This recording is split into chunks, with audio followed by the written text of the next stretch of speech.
Alô! Hoje eu tô aqui com meu amigo Adriano Peterman. Peter Pan. Peter Pan é bom. Peter Pan é bom. Peter Pan é Mas bom. qual é o oficial?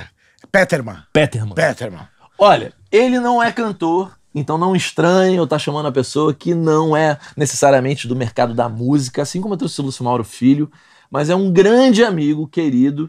E quando a gente for começar a contar a vida dele, em algum ponto a gente vai ver que tudo isso se entrelaça. Música, artes cênicas, porque Curitiba é uma cena muito, muito rica, né? Curitiba, e agora que eu passei um tempo fora e retornei por conta da pandemia, tinha esquecido como a galera é louca lá, assim, os artistas de lá realmente, talvez por ser uma cidade tão reacionária, uma cidade fria, os artistas, a contracultura, né, que vem, ela é tão violenta quanto, sabe, assim, e é muito legal, assim, tô matando a saudade de uma galera boa. Tá frio lá? Tá frio pra caramba. Aí eu lembro porque que eu fui embora. Aí eu chego no Rio aqui e falo, meu Deus. A gente tá em agosto, né, pra quem for assistir esse vídeo daqui a 10 anos. É a melhor época do Rio de Janeiro, é agosto, é isso aí. Eu amo o inverno, cara. 24 graus, 27 graus, Um dia alguém vai ver esse vídeo, eu vou estar morando num lugar onde agosto é frio pra caralho. Curitiba. Vem cá, vou fazer a pergunta que eu faço pra todo mundo. Como que você foi parar no mundo das artes? Como a arte te pegou? Como que você pegou a arte? Ai. Ai. Cara, na escola, né, velho? Na escola, na verdade, eu estudava numa escola de freira em Curitiba e tava no primeiro grau ainda, e eu lembro que tinha professor de literatura e tinha um professor de música, de artes. E era sempre onde eu me empenhava mais, eu acho, né? E aí eles se juntaram e resolveram fazer um festival de teatro na escola. E aí eu me empolguei, já chamei um, já chamei outro, já montamos uma peça. Aí a galera começava a rir do que eu fazia, né? Aí eu falei, opa, achei um lugar pra mim, né? Que as pessoas... Já faceou. Estão me olhando, de repente... Aliás, vou rolar a porra da ampolê. Eu tiro a camisa, balanço, o povo ri, né? E daí você começa a ter atenção, você começa a falar, opa, aqui é um... Porque no futebol, por mais que eu gostasse, era um gordinho, você não se encaixa. Por mais que eu me esforçasse, você não achava... Quando eu caí no teatro ali, eu achei minha turma, né, cara? Achei minha turma. E aí os professores... O Zé Gonçalves e a Laís, dois professores que eu tive, falaram, tem um curso técnico. E eu lembro que meu pai tinha uma coisa com o meu irmão mais velho, que já tinha... que ele falou, eu vou pagar a escola particular até o final do primeiro grau, que na época era primeiro grau. Mas segundo grau eu quero escola técnica. Vocês vão escolher uma escola técnica, porque antes de ir para a faculdade vai experimentar uma profissão. E aí tinha o Cefet, que tinha lá edificações, desenho industrial, eletrotécnica, era uma coisa de exatas, assim, que eu falava, meu Deus, não é pra mim. Até hoje, exatas é foda pra gente. É foda. Tem um celular tocando. Bom, deixa eu tocar, acho que é o meu. Do sindicato, ó. Eu tenho o meu e o do sindicato, deixa eu desligar aqui, que de Foz do Iguaçu, ó lá. Depois eu ligo. E aí... o Cefet. E aí... não queria, meu irmão já estava fazendo Cefet, aí eu descobri que tinha o Colégio Estadual do Paraná e os professores falaram, tem um curso de ator, segundo grau técnico em ator. Falei, porra, é isso. Aí e seu pai? Então, meu pai na época ele falou, a escolha é tua. Ele achava, no começo, a preocupação dele é de achar que fosse um medo de... Porque edificações no Cefet é mais concorrido do que ator no estadual. Então, o medo dele é que eu estivesse optando por algo mais fácil, para fugir da raia. Aí, acho que nesse sentido ele cobrou. Mas ele falou, se é o que você gosta mesmo, tanto faz. Mas tem que ser uma escola técnica. E aí eu passei no estadual, no curso de ator, e fui fazer. E ele deixou, ele não teve, porque a ideia era essa, assim, tipo... Se experimente. Experimente. Se é arte, ok, você gosta, mas no começo ele achou que era uma brincadeira.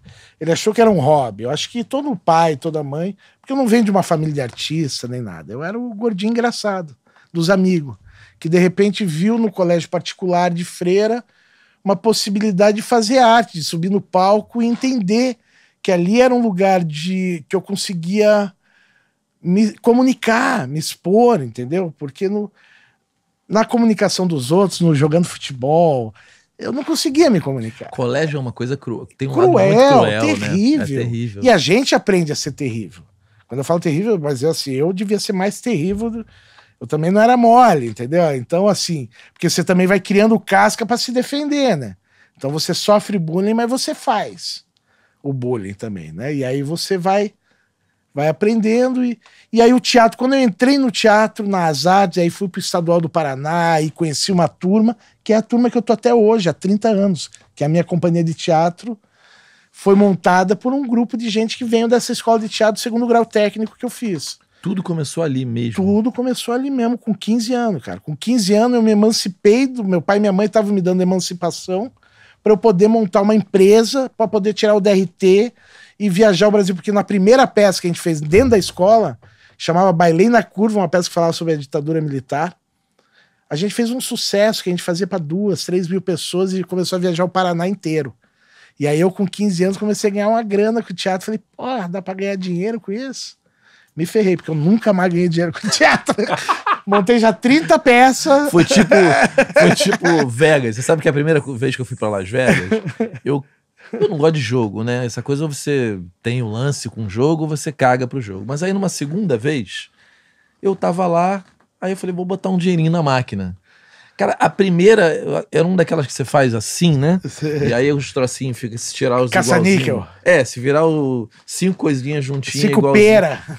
Cara, eu ganhei acho que foi $300, que eu tinha botado uma ficha de alguma coisa assim. Eu sei que eu fui jantar num japonês bom pra caralho e assistir a merda da peça do David Copperfield. Com dinheiro. Cara, durante a peça e o jantar, algo dentro de mim me dizia, você tem que ir lá de novo. Você é um homem de sorte.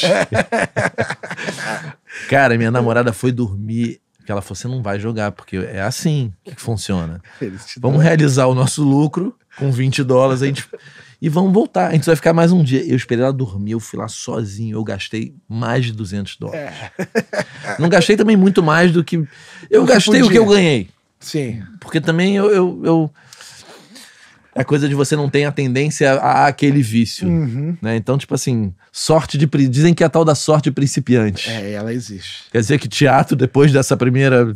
Depois não, só com lei de incentivo. Agora com bilheteria, nunca mais ganhei dinheiro. Porque essa era com bilheteria? Com bilheteria, bicho. A gente ganhou dinheiro vendendo espetáculo, lotando de adolescente, vendendo pra escola, porque falava sobre a época da ditadura militar. Então, vendia muito pra cursinho, pré-vestibular. Porque daí eles pegavam o final de semana e enchiam os alunos antes do vestibular para relaxar um pouquinho, ver uma comédia, o assunto relevante até hoje, né? Relevante até hoje, muito relevante. Inclusive por ter feito essa peça, por ter ficado 5 anos apresentando o que a gente estudou essa época, esse período da ditadura militar, que hoje eu tô conseguindo me safar de muita coisa dos tempos de hoje por ter pensado nisso lá atrás. Porque realmente eu não vivi esse período, embora tenha nascido na década de 70, peguei o finalzinho da ditadura, mas eu sei desse momento histórico porque a gente estudou muito para fazer essa peça. Que isso é uma coisa que as pessoas acham que não, mas artista estuda muito. Você fazer uma peça de 1 hora sobre um período X, você estuda todos 100 anos antes, para ver por que naquele momento aquilo aconteceu. Então, assim... e numa época que não tinha internet, né? Eu tô falando de começo da década de 90. Caramba, que a gente tinha que ir atrás dos livros, né? Sim, a gente tinha que ir na locadora. Locadora, onde Anos Rebeldes era um material de pesquisa, porque você tinha um material feito em algum lugar que contava um pouco. Pra quem é jovem, locadora não faz o menor sentido, né? Você tinha que ir pra um lugar... pagar para ficar com um determinado vídeo por 1, 2 ou 3 ou 4 dias, né? Inventar quantas vós a gente não matou para poder não pagar a multa.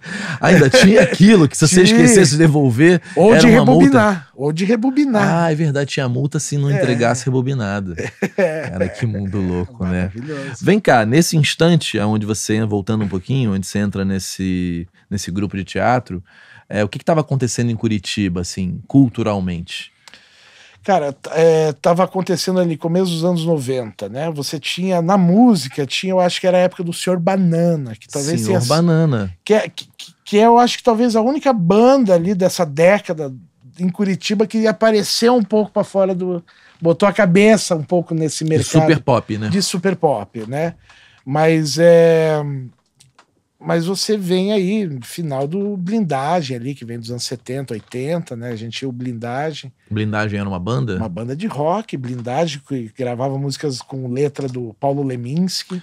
Olá. Então e uma banda super anos 80, tipo Velhas Virgens, assim, sabe? É um rock and roll. Isso influenciou a tua geração, assim?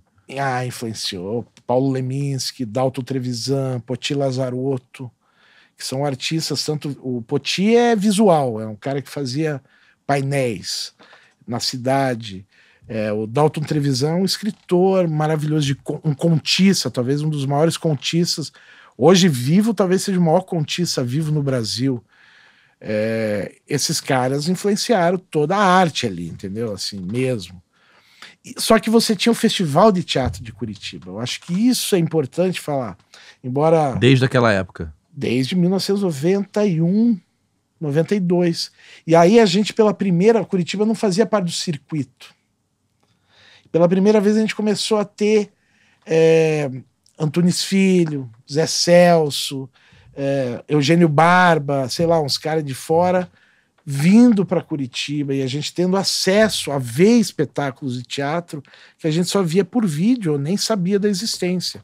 Numa época que filmar um espetáculo era muito caro, nem tudo que era bom era filmado, né? Não, exatamente. Você se sentia ilhado naquele momento ali em Curitiba, assim, culturalmente? Eu não me senti ilhado porque a ignorância faz a gente feliz, né? Eu não tinha ideia. Que existia um universo Eu fora até dali. então eu tava lutando com meu pai ali, nessa coisa de... Lutando em poder ser artista das escolhas, aquela dúvida do que eu vou ser quando crescer, tenho que optar, um adolescente, de repente eu caio num curso de ator estadual do Paraná.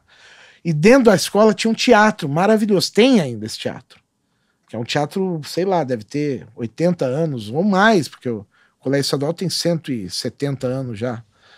Então a gente tinha um teatro muito bom lá dentro, e o Festival de Teatro, naquele ano, alugou o teatro da escola para botar peças de Rio. Eu lembro que Natália Timber foi fazer um monólogo dentro da minha escola de teatro, onde eu estudava teatro. E aí eles deram a oportunidade de a gente fazer um estágio. E aí eu virei cenotécnico das peças. Eu comecei a vender, montei o cenário lá da Natália Timber, vendi programa, fui pra bilheteria. Legal. Então meus primeiros empregos no teatro foi bilheteiro. Gerente de frente, que falava que é o cara que cuida da ponta do palco até a plateia, para ver se está tudo bem, se está tudo limpo. E aí esse festival de teatro acho que fomentou ali, trouxe pra gente uma informação e gerou vários... E aí você vem com o final da hegemonia dos teatros amadores, dos festivais amadores dos anos 70, 80, onde era forte o teatro amador. Aí os anos 90 entra as leis de incentivo. E aí o teatro se profissionaliza com essa ajuda do fomento. Só fazendo um parênteses, porque isso é importante falar.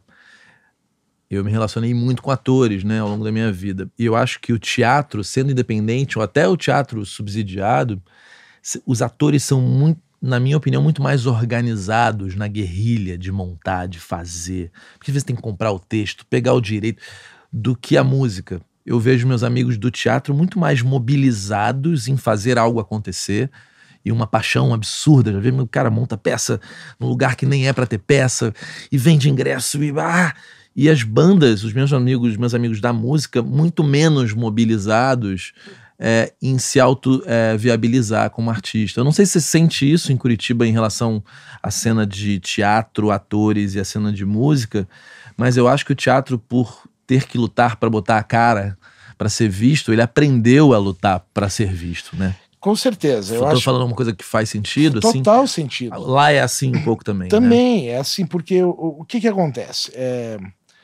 Ninguém compra, ninguém te paga R$150 pra você ficar meia hora fazendo Ilíada no boteco enquanto o cara toma o chopp dele.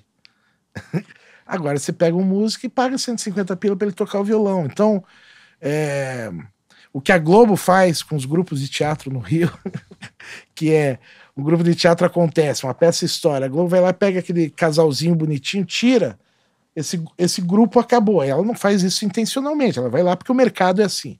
pá, pega os galãs, os melhores atores, tira. Porque os produtores de elenco estão olhando as peças, as boas peças ainda mais, né? Exatamente. Aí o cara vai lá, começa a ganhar um dinheiro, começa a vir entra num outro patamar de profissional. Aquele grupo de teatro, sem a galera, continuando lá na sua guerrilha, nesse patamar abaixo, que não tem acesso a essas verbas, e a ideia, aquele grupo tende a se dissolver. Isso acontece com os músicos, porque daí as bandas...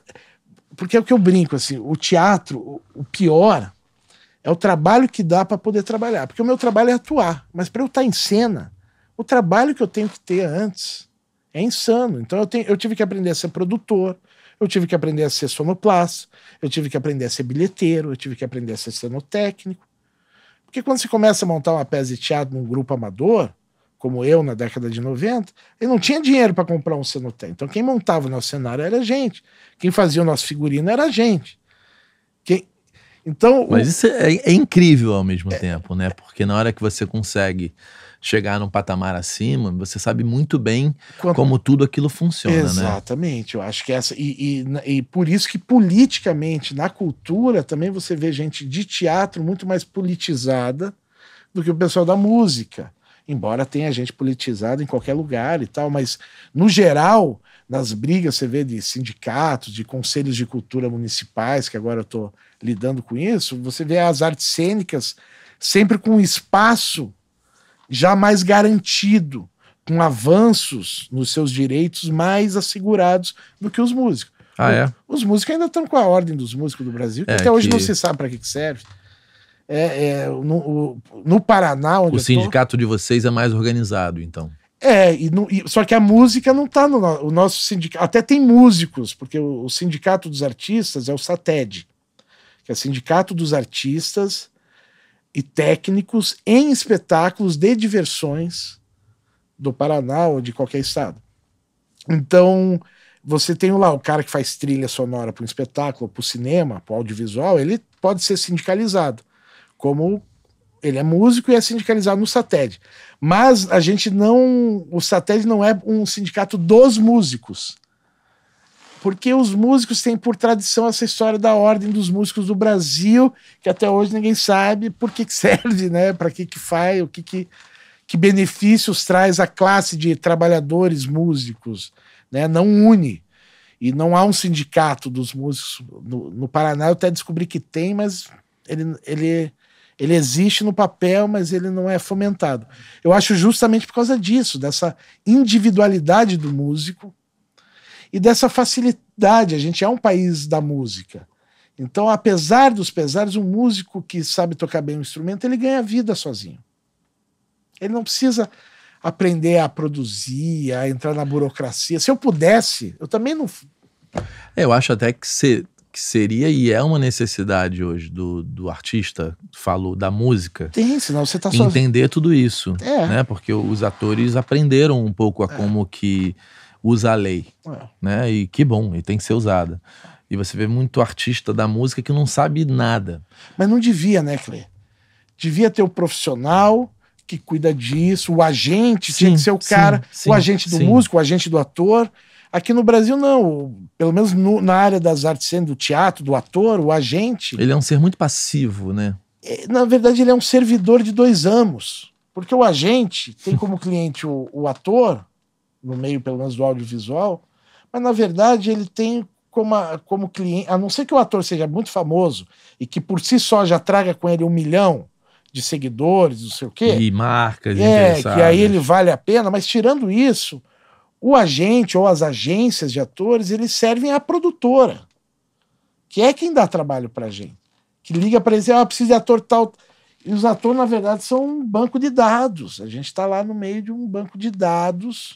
Você sabe que nesse ponto, e é legal você tocar nesse assunto, porque é bem diferente do agente de música, né? Porque o empresário de música, óbvio, vários não fazem nada também, né? Mas normalmente o que é eu descobri o artista, que é o nosso, isso aqui é a história da nossa vida, né? Eu descobri esse cara aqui, ele não tem nada.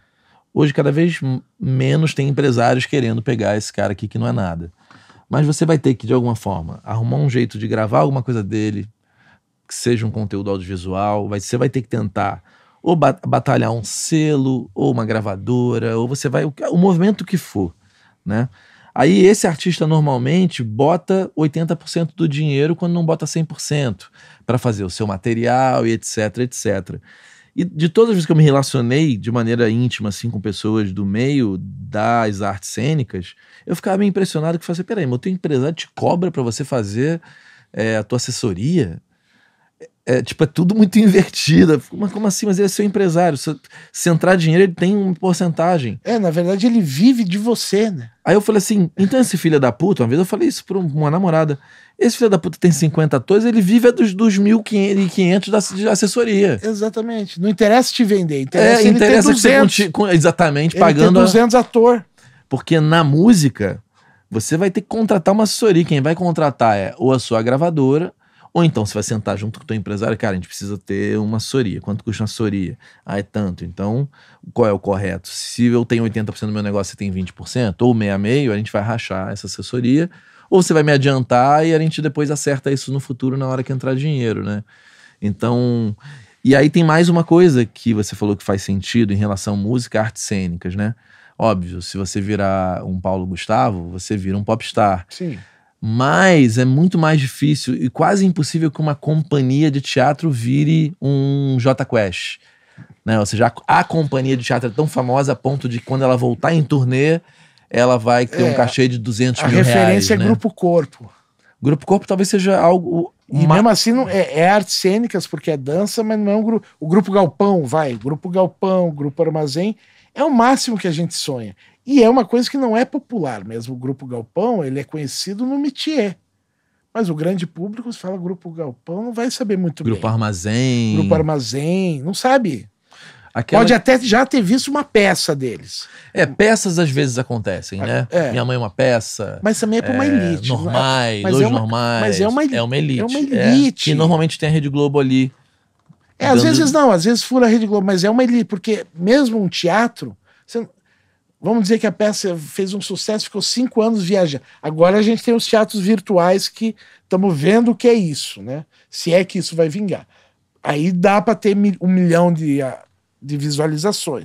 Mas até então, o teatro, você tem um teatro no máximo de 1.500 lugares, os maiores do Brasil tem 1.500. Então você não consegue, não é por si só o teatro no meio da globalização, no meio digital, ele não é uma arte popular, ele é um artesanato, né? É engraçado você estar falando isso, meu grande amigo Gabriel Martal, quando ele entrou no Paulo Gustavo, foi justamente na hora que precisava ir para lugares muito grandes e ninguém sabia fazer teatro, microfonação, porque isso não é a expertise do teatro, né? Sim. Como que eu faço uma peça num estádio? Nem existe isso. Né? E aí o Paulo Gustavo começou a fazer peças em lugares muito grandes. E aí tem vários pepinos técnicos para se resolver, que eles foram resolvendo, e o Gabriel me contou isso. Falou, cara, o teatro nunca tinha, pouquíssimas vezes, tinha se apresentado em lugares tão grandes, em palcos tão grandes, em lugares muito vivos, né? Tô falando de som, né? Salas que não foram feitas para teatro, né? Então você não tem realmente, aí você tem peça, a Partilha, é um sucesso, né? Uma peça com milhares de apresentações. Mas uma banda, que aqui a gente está comparando uma banda com uma companhia de teatro, né? Uma companhia de teatro nunca vai ser o capital inicial que o cachê é 200 mil, né? Exatamente. E faz 15 por mês, né? Não faz, porque é isso. Apesar de... Então, isso responde à tua pergunta inicial. Por que que não... É porque o teatro não tem opção. O ator do teatro, o artista das artes cênicas, um ou outro é assimilado pelo audiovisual, pelo cinema, pela televisão, entendeu? Mas é um ou outro que consegue. A maioria está afadado a ficar no teatro e passar a vida inteira vivendo aquela... É quase um circo, aquela poesia do circo, de antigamente o cirquinho, com a lona furada, sabe que você vê o filme do Selton é lindo. Você vê o palhaço. O palhaço, né? E você vê o palhaço ali, você vai assistir aquele circo do interior, tá o palhaço lá, você vê aquele pivôzinho faltando aqui. Aí você vai ver o domador, é o mesmo, que só trocou de roupa e voltou para ser o domador. Você reconhece pelo mesmo pivôzinho faltando. Aí depois no intervalo vem o cara vender pipoca, você olha, é o mesmo cara vendendo a pipoca. Então é isso, o teatro é isso, é uma fantasia, você vai trocando de roupa, mas você está jogando nas 11 porque não tem jeito, não tem estrutura. E é engraçado quando tem uma grande verba. Eu quero trazer aqui alguns atores de teatro musical, porque realmente a gente teve um boom do teatro musical, né? Mas são verbas muito grandes, desproporcionais ao que acaba caindo no colo de companhias muito mais sérias, porque são pessoas que não são do meio, e aí tem que dar um mérito. O cara foi lá, conseguiu um baita de um dinheiro, vendeu a ideia muito melhor do que a gente sabe vender, contratou os atores, contratou alguém para escrever aquilo e fez. Mas eu fui em muitos e olhei e falei, porra, cara, uma peça tão cara, com tão pouco cuidado. E é óbvio, você via a mega produção escondendo a superficialidade da arte em si, né? Eu não sei se você já percebeu esse tipo de coisa acontecendo, mas... Sim, mas é o de fora para dentro, né? Quando você faz isso, você está trazendo uma cultura de fora, empurrando goela abaixo, e normalmente é comprado por uma elite também, né? Que são os musicais. Claro que é lindo. Claro que eu amo os musicais claro também. Que é lindo. E ótimo que tá empregando uma galera, né? Não tô falando contra os musicais, mas assim, é tão legal que isso surja de dentro para fora, né? Que realmente os musicais acontecem. Só que é um jogo que vai se equilibrando também. A gente não pode... Tem que ir se equilibrando, tem que dar, de alguma maneira, fazer... Por isso que servem as políticas públicas, entende? Para tentar ir equilibrando. Você tem que fomentar o mercado quando o mercado precisa ser fomentado. E você tem que fomentar o social, né? Que a galera tenta botar a questão da negritude, a questão do feminismo, a questão da equidade em lugares que não é ali que tem que colocar. Você tem que garantir. Tem que ter uma mulher na presidência? Tem que ter. Mas tem que ter mulher. Você garantir que a mulher lá, desde muito pequena, possa ir no seu DCE da escola e não seja um ambiente hostil para a mulher. Já desde o começo. Porque não adianta você querer pegar alguém que não passou por todo o processo de politização e dar um poder para ela. A mesma, né? Dar condições para as equidades, e a mesma coisa deve acontecer no mercado. Não, no próprio mercado da TV, uma vez eu estava conversando com um diretor, que eu, obviamente não vou falar o nome, e ele estava xingando. Um dia a gente foi ver uma peça muito ruim, né? E ele falando, isso é culpa da Oficina da Globo, que passou 20 anos só chamando meninos e meninas lindas e lindos. Só que agora a gente não tem o pai bom ator. Sim. Porque se investiu 20, quase 30 anos em só pessoas lindas. Exato. E você pega um bom ator que poderia fazer um pai na TV, você leva um tempo de adaptação de linguagem do teatro para a TV. Porque não é a mesma coisa. Você vê que até o Luiz Melo, que é um dos maiores atores que a gente já tem, é lá de Curitiba, as primeiras novelas, parece que ele é um iniciante, sendo que o cara já era um monstro no teatro. Por quê? Porque é uma outra linguagem, é uma outra equalização.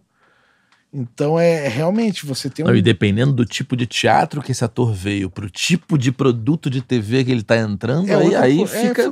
aí é outra coisa. Então, eu acho assim, o mercado da música no Brasil, apesar de tudo, ele é mais profissional. Ele gera mais dinheiro. Ele gera mais PIB do que... a música é mais mainstream do que o teatro. Do que o teatro. Tem mais gente interessado em ir a questão é que alguns atores do teatro, eles pipocam ali para o universo da televisão e da publicidade, que são universos que têm dinheiro. Então ali eles conseguem acontecer. Acho que você tocou num ponto bom hoje pro ator. Não só pro ator, mas há poucos anos atrás, você fazia um The Voice. Ninguém estoura no The Voice. Mas se você fizer um bom The Voice e fizer logo em seguida uma rede social muito bem feita, você pode atrair marcas. A questão é como que eu vou fazer uma rede social nichada na prateleira certa para as marcas me olharem, porque eu acabei de ter 100 mil pessoas ali me seguindo, tive um acesso a milhares de pessoas me assistindo. Eu acho que aí entra a pandemia, né? Eu acho que e o ator da Globo também, que hoje ele faz um produto grande, ele passa a ter um Instagram rápido muito grande. E ele pode transformar aquilo na sua empresa. O seu É. Instagram passa a ser o seu veículo, né? Sim, não, e eu acho que assim, você veja, né? Você me conhece, a gente foi vizinho há anos e você Aliás, posso contar como a gente se conheceu? Sem entrar nos Pode, detalhes fala. da roubada? Não fala tudo. Não falo tudo. A história é o seguinte. Eu morava na Barra da Tijuca, exatamente onde eu moro hoje, só que eu moro no prédio do lado do prédio que eu morava, no Jardim Oceano, que é na Barra da Tijuca. E eu soube de uma amiga que estava alugando uma casa num condomínio que é uma área muito, muito carioca, digamos assim, né? Porque você tem um condomínio de classe A, uma favela. Um condomínio de classe B, uma favela, um condomínio de classe A de novo. E assim vai, e dominado por milícias, como quase toda a zona oeste do Rio de Janeiro, né? Velho Oeste. O Velho Oeste, um mundo à parte. Você vai explicar isso para alguém que não conhece o Brasil, é praticamente impossível de explicar. E um condomínio muito fofo, que não dá para dizer nem que ele era de classe A, nem de B, nem isso, que era um lugar inusitado do lado da Muzema, que foi uma favela onde caiu um prédio, que o Brasil inteiro viu. Acho que caiu mais de um prédio, né? Caiu mais de um prédio Deve cair mais alguns. E vai cair mais alguns nos próximos meses. A casa era nesse lugar. E aí eu me encantei, porque é um cantinho lindo, com uma vista linda no meio do mato. E aí eu fui ver a casa e me encantei. E aí isso foi numa quarta. Num domingo à noite, eu grilado, porque o lugar tem essa favela do lado, mas aí me diziam, cara, lá é muito mais seguro de onde você mora, porque onde tem milícia não tem assalto, que de fato se provou ser verdadeiro. Eu resolvi ir num domingo lá, tipo 11 da noite, voltando de Búzios. Entrei assim, aquele portão. Tudo escuro. Tudo escuro, portão aberto. Sem porteira. Aberto. Tudo escuro, portão aberto. Aí eu, numa Pajero preta com vidro escuro, aí a minha namorada falou, porra, Clemente, 11 horas da noite, portão aberto, tudo escuro. Eu falei, não, fecha aí o carro. Subimos assim, aí eu me lembro que eu fiz a primeira curva para a direita. Quando eu ia subir mais um pouquinho, ela falou assim, cara, tem um cara estranhíssimo olhando para baixo. Eu tava na minha casa. Era ele. Aí a gente parou, eu falei assim, fudeu, o que vai acontecer? Eu acho que ele tava pensando a mesma coisa, o que esse carro preto E eu tava de cueca. Você tava de cueca. Acendi a luz e a parede é de vidro, né, porque são chalés. Chalés. Aí eu fiz assim, ó. Um cara estranhão, assim, só que aí ele deu um sorrisão. Aí a gente abriu a janela, eu falei, pô, cara, é porque eu tô querendo alugar aquela casa ali. Você lembra disso? Aí ele desceu, desse jeito, sorridente. Botei a roupa. Botou a roupa. Aí ele me explicou meio que a roubada, mas um lugar maravilhoso. Mas você salvou minha vida porque ali você tirou me botou no lugar da realidade. Joguei a real. Falou, quando você for pedir a net, não adianta ligar pra net, esse negócio, não chega aqui. Vai ali na Tijuquinha, que ali tem um postinho. Um postinho. Um guarda-sol. Escrito Sky, né? Aí você faz a Sky dali. Tudo é meio assim. A nossa Oi era uma delícia. Que parava, a gente ligava 1 da manhã, via o parceiro lá consertar. Oi, mas não é Oi, né? E ficamos muito amigos. Muito amigo, mas muito amigo mesmo, né? Inclusive eu passando um momento emocional muito ruim, que eu tava com depressão, um momento muito ruim, e você passando por um momento profissional muito ruim, né? E eu acho que a gente acabou se dando as mãos ali, né? A gente sobreviveu juntos ali, né? No meio daquele Velho Oeste, porque é isso, a gente tá no meio do Velho Oeste. E a coisa foi piorando tanto que nós dois saímos de lá, né? Porque foi sufocando tanto essa lógica, né? Porque tem horas que é difícil você falar assim, não, vou fingir que tá tudo bem.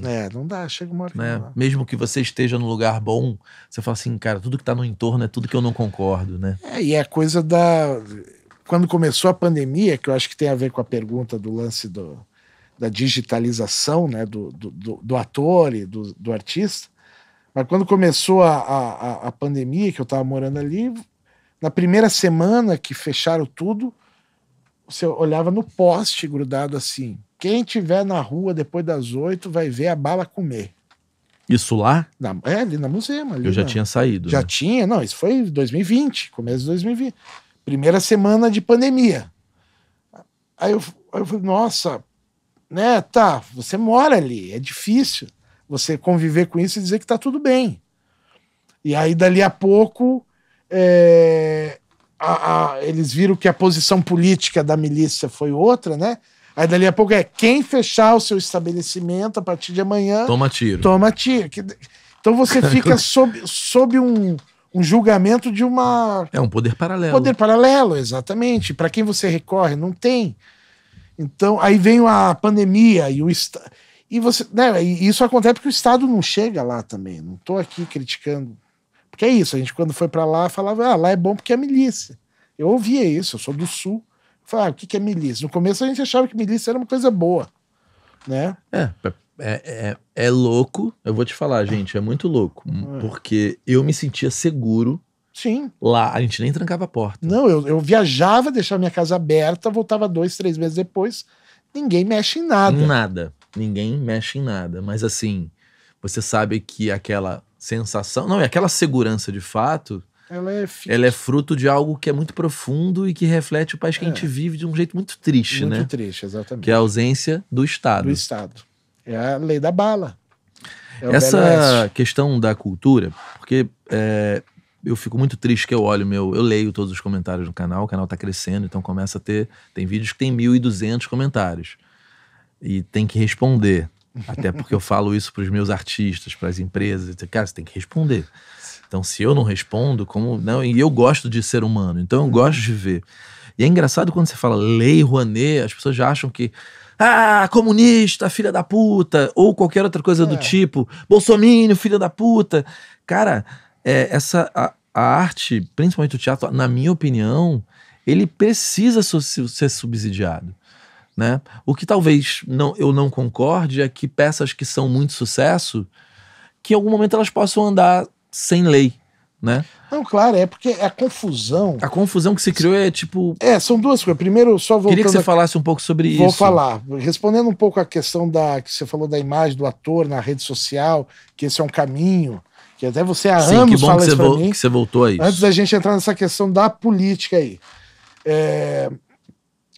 Eu acho que é um caminho sem volta, né? Até o teatro, que a gente relutava, o teatro entrou para a internet. Eu sobrevivi na pandemia graças à Lei Aldir Blanc. Não é mais a Lei Rouanet, gente. A gente está mamando na teta da Lei Aldir Blanc, tá? Quem quiser criticar. Aliás, porque é uma outra lei maravilhosa. Aliás, algo ligado a essa lei fez eu dar consultoria para grupos em favela. Lei salvou, essa lei, mesmo não sendo sendo subutilizada, sendo mal gerida pelas cidades, municípios, estados e o próprio governo, mesmo com tudo isso, ela foi uma revolução e manteve respirando o setor cultural. E agora tem a Paulo Gustavo, que é para o ano que vem, que é para retomada. Então é muito importante que a galera, tanto os artistas, multipliquem a informação da Lei Paulo Gustavo, que isso que vai manter quem não está empregado nas grandes redes, né, conseguir sobreviver. Não, e é importante dizer, gente, porque assim, veio uma pessoa que eu amo muito aqui, a Mariana, num vídeo que tá lá pra trás, porque tem muito vídeo no canal, mas ela falando, vocês reclamam, mas vocês não vão lá, vocês não fazem curso pra entender. E aí quem pega o dinheiro é quem se especializou nisso. Então tem um lado que você reclama, eu reclamo, você reclama, porra, mas mais uma vez aqueles 5 ciclanos e ciclanas pegaram a parte do dinheiro, mas eles se movimentaram, eles estudaram, estão há 20 anos fazendo pagando a mesma contador, coisa. criando tem isso também. Mantendo a sua CNPJ, para conseguir, eles são 20 anos para conseguir ter feito 5 projetos. Eles não é eles que tem que deixar de ganhar. Não. A gente tem que brigar por mais verba, mais dinheiro, para ter dinheiro para mais gente. Isso. E todos nós estarmos organizados como empresa para ter acesso, exatamente, né, a essa lei e poder estar apto a captar. Porque tem gente que nem tenta e reclama. Né? E a profissionalização. Voltamos no assunto, né? A gente voltamos sempre para o mesmo ponto, que é o trabalho que dá para eu poder trabalhar. Eu, como ator, eu queria ser só ator. Mas eu tive que aprender tanta coisa, porque a gente vive num país onde esse mercado não é profissional. Mesmo da música, que deveria ser pelo volume de dinheiro que rola, porque quando você pensar que a cultura é responsável por 4% do PIB, que cada R$1 gasto em cultura de dinheiro público volta R$4. Existem estudos, quer dizer, não é esmola, artista não mama na teta. A Lei Rouanet tem sim um ou outro desvio, mas não é feito por artista. É o cara que não é artista que pagou o casamento, Os artistas do casamento da filha com a Lei Rouanet, mas é outra coisa. Não, e se tem algum artista, Tem que- é 1%. É 1%. Então vai lá, pega esses caras, que a fiscalização... Isso não é um problema da lei. Agora, claro que a lei não é perfeita, não é que tem que se evoluir, as leis têm. E até eu ia falar, eu comecei a fazer teatro na década de 90 com o início das leis de incentivo no Brasil. Que foi os anos 90. E eu vou te falar, quando eu comecei a fazer teatro, a minha primeira peça foi um sucesso, porque a gente montou a peça com dinheiro do bolso. Eu lembro que na época, sei lá, vamos dizer hoje, nós gastamos R$3.000 para montar a peça com 10 atores, indo em brechó e tal. É uma peça que arrecadou, sei lá, em dinheiro de hoje, R$300 mil ao longo de 5 anos. Quer dizer, isso é sucesso. Hoje em dia você pega R$300 mil de uma lei de incentivo, monta uma peça, fica 30 dias em temporada, arrecada de bilheteria R$3.000. Claro que tem que ter fomento, mas eu acho um puta desperdício de dinheiro público. Porque R$300 mil, você dava 30 mil para 10 grupos e falava para eles, ó, toma aqui 30 mil na tua mão, o dia que a bilheteria voltar em 30 mil, você pode parar de fazer. Aonde é o meu ponto, onde a minha crítica é severa, principalmente aos mega musicais, não nos musicais em si, mas é porque as 3 pessoinhas, ou 4 ou 5, que pegam esse dinheiro e montam esses espetáculos grandes, eles não têm o interesse que esses espetáculos fiquem 30 anos em cartaz. Claro, porque eles têm que prestar conta para pegar o próximo. Para pegar o próximo dinheiro. E aí você também não tem uma cadeia produtiva tão organizada para você ter cenotécnicos, para você ter 10 peças, 20, 30, 40 no Brasil inteiro desse tamanho. Então, o que eu escuto, pergunto e vou lá e falo, Clemente, eles têm que terminar para pegar o próximo dinheiro, né? E até porque não teria nem atores e profissionais para ter todas. E aí o que eu acho... É aí que tem que evoluir, né? As leis têm que evoluir nesse sentido. Quando um Fantasma da Ópera dá certo, cara, ele fica em cartaz em... 15 anos. No mundo inteiro. E 15 anos. E aí vai multiplicando o número de vagas de emprego, né? Então acho que é nesse lugar que eu acho que o senso crítico de quem...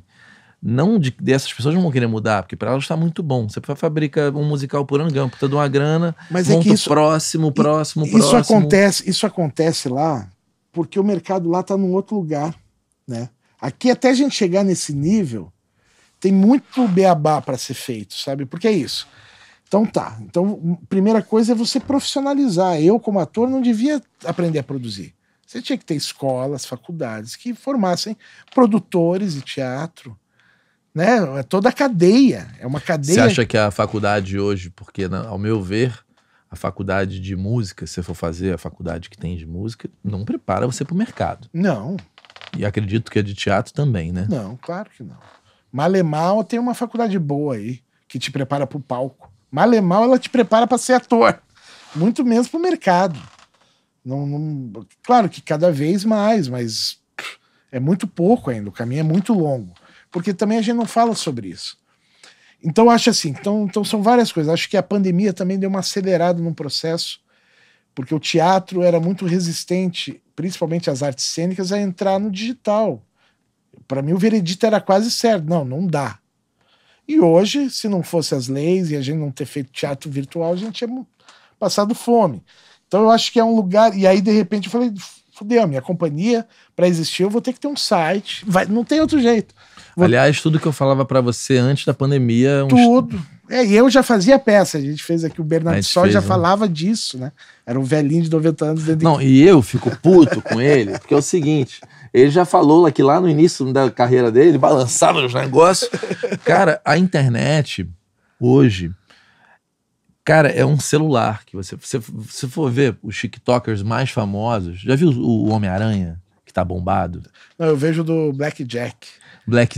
Não, mas cara, o Homem-Aranha é um brasileiro, comprou uma fantasia de Homem-Aranha, os vídeos são toscos, eu acho que é o maior TikToker do Brasil. Pessoas estão ficando milionárias com um celular ruim, cara. E aí, o que eu falo pros meus amigos atores, e falo pra todos, eu falo, cara, como que você não tá... porque não é... Eu acho que a história é o seguinte, não é como que a gente faz teatro na internet, é como que a gente é artista na internet. Porque o teatro, ele é teatro. Talvez ele não seja o mesmo teatro. E aí eu vi muito na pandemia atores montando peças, filmando como teatro. É chato. Será que a experiência é essa? Não é. É outra coisa. É outra coisa. Então talvez teatro é eu ver o Tirulipa lá no contracenando com o Ciclano no TikTok, porque é um ator. E tem vários. O Whindersson Nunes é um puta do ator. Ele tá fazendo teatro todos os dias na internet. Teatro. Né? Ele tá ali em ação. É uma coisa, a gente tá tão no começo aí que hoje qualquer coisa vale. Lá na frente a gente vai poder olhar para trás e entender se isso aconteceu. Eu acho que tem muito a ver com o teleteatro que tinha no começo da TV, onde Domingos Oliveira, Antunes Filho dirigiam peças, né, incríveis do teatro, trazendo para a linguagem da televisão. É verdade, começou assim. Começou, né? E aconteceu, as pessoas viam. Só que naturalmente ela evoluiu para as telenovelas. Só que se a gente voltar mais atrás, você tem a radionovela. Sim. Que aí é o outro ponto que eu falo para os meus amigos atores, e tá todo mundo dando mole. O podcast. Que é o podcast, ele pode... As pessoas acham que podcast é só isso. Ou seja, duas pessoas conversando sobre um assunto. Podcast pode ser você fazendo Hamlet. É uma peça de teatro. Pode ser qualquer... Você baixa lá e você vai orientando a pessoa a sair pela rua. E aí você fala, você tá em tal lugar? E aí você manda aquele texto. Agora, você já fez o teu? Não fez. Mas aí é o seguinte. Aí é o seguinte, é o trabalho que dá pra poder trabalhar. Mas sabe como que... Por exemplo, a minha agenda é lotada. Como é que eu vou arranjar tempo? Pode ser o podcast do teu dia, cara. Eu tenho falado muito isso pras pessoas. Porque o primeiro gatilho pra não fazer, como que eu faço? E eu não tenho dinheiro pra fazer. Só que esse gatilho foi pra casa do caralho porque o Anchor, que é uma plataforma do Spotify, ele permite que você grave com o seu próprio celular o áudio. Ele tem ali já um negócio que o áudio não fica ruim. Eu tenho como te mandar um link para você conversar comigo. Ali já vai para o Spotify. É muito fácil.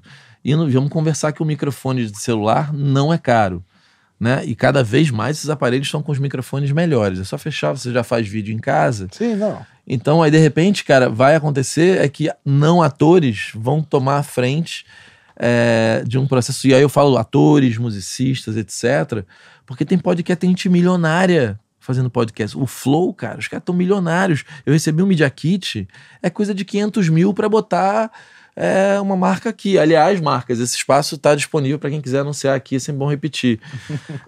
E é isso, o Flow é isso. E, cara, eu tava vendo outro que era Praia dos Ossos, genial, conta a história do assassinato da... Qual foi a atriz que morreu em Búzios, assassinada? Leila Diniz? Pode ser? Não, Leila Diniz não. Uma atriz famosa morreu assassinada na Praia dos Ossos. E aí são duas meninas que recontam essa história. Bombado, mas bombado. Maurício Branco vem aqui amanhã pra estar no meu podcast, e ele tem uma ideia de um podcast maravilhoso que eu acho que eu vou entrar em parceria com ele. Mas eu, quando voltei de Austin, 2 anos atrás, eu comecei a ligar para meus amigos atores. Gente, estamos voltando à radionovela. Isso é. Porque nos Estados Unidos tem podcast, cara, com milhares e milhares e milhares. E é storytelling mesmo. João, então, entrou na sala e disse: Oi, Maria, porque novela de rádio.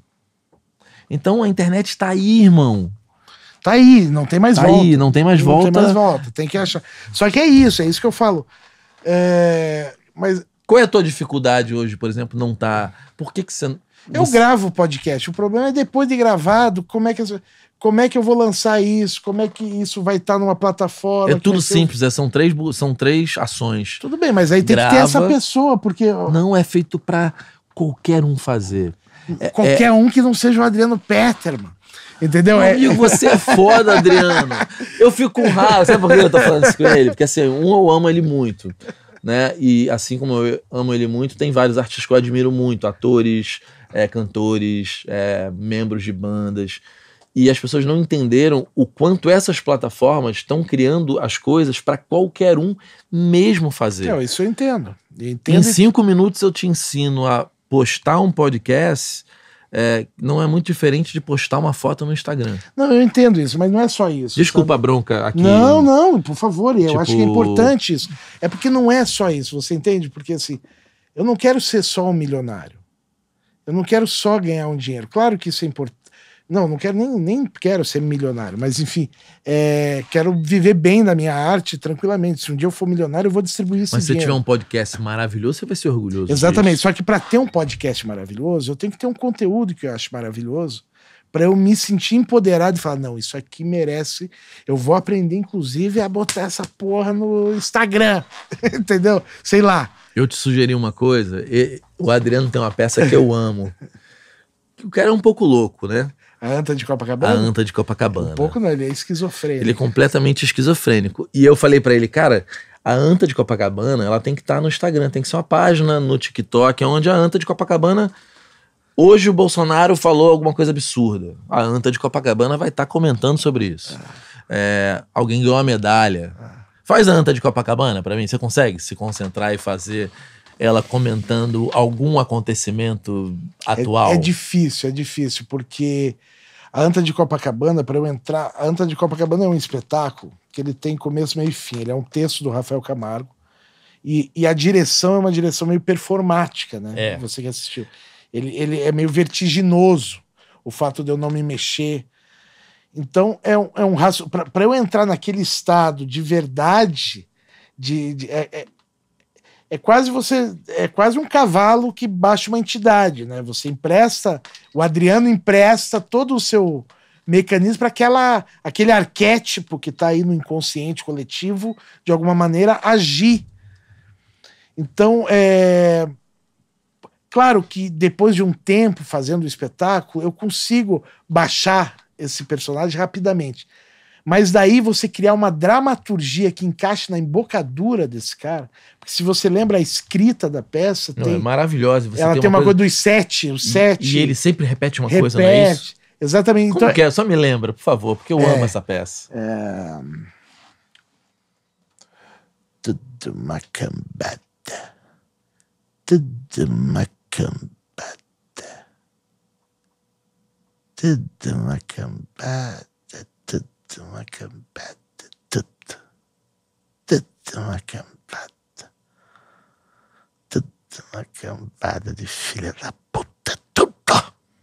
Tudo. Não sobra um. Todo dia. Passo todo dia aqui, ó.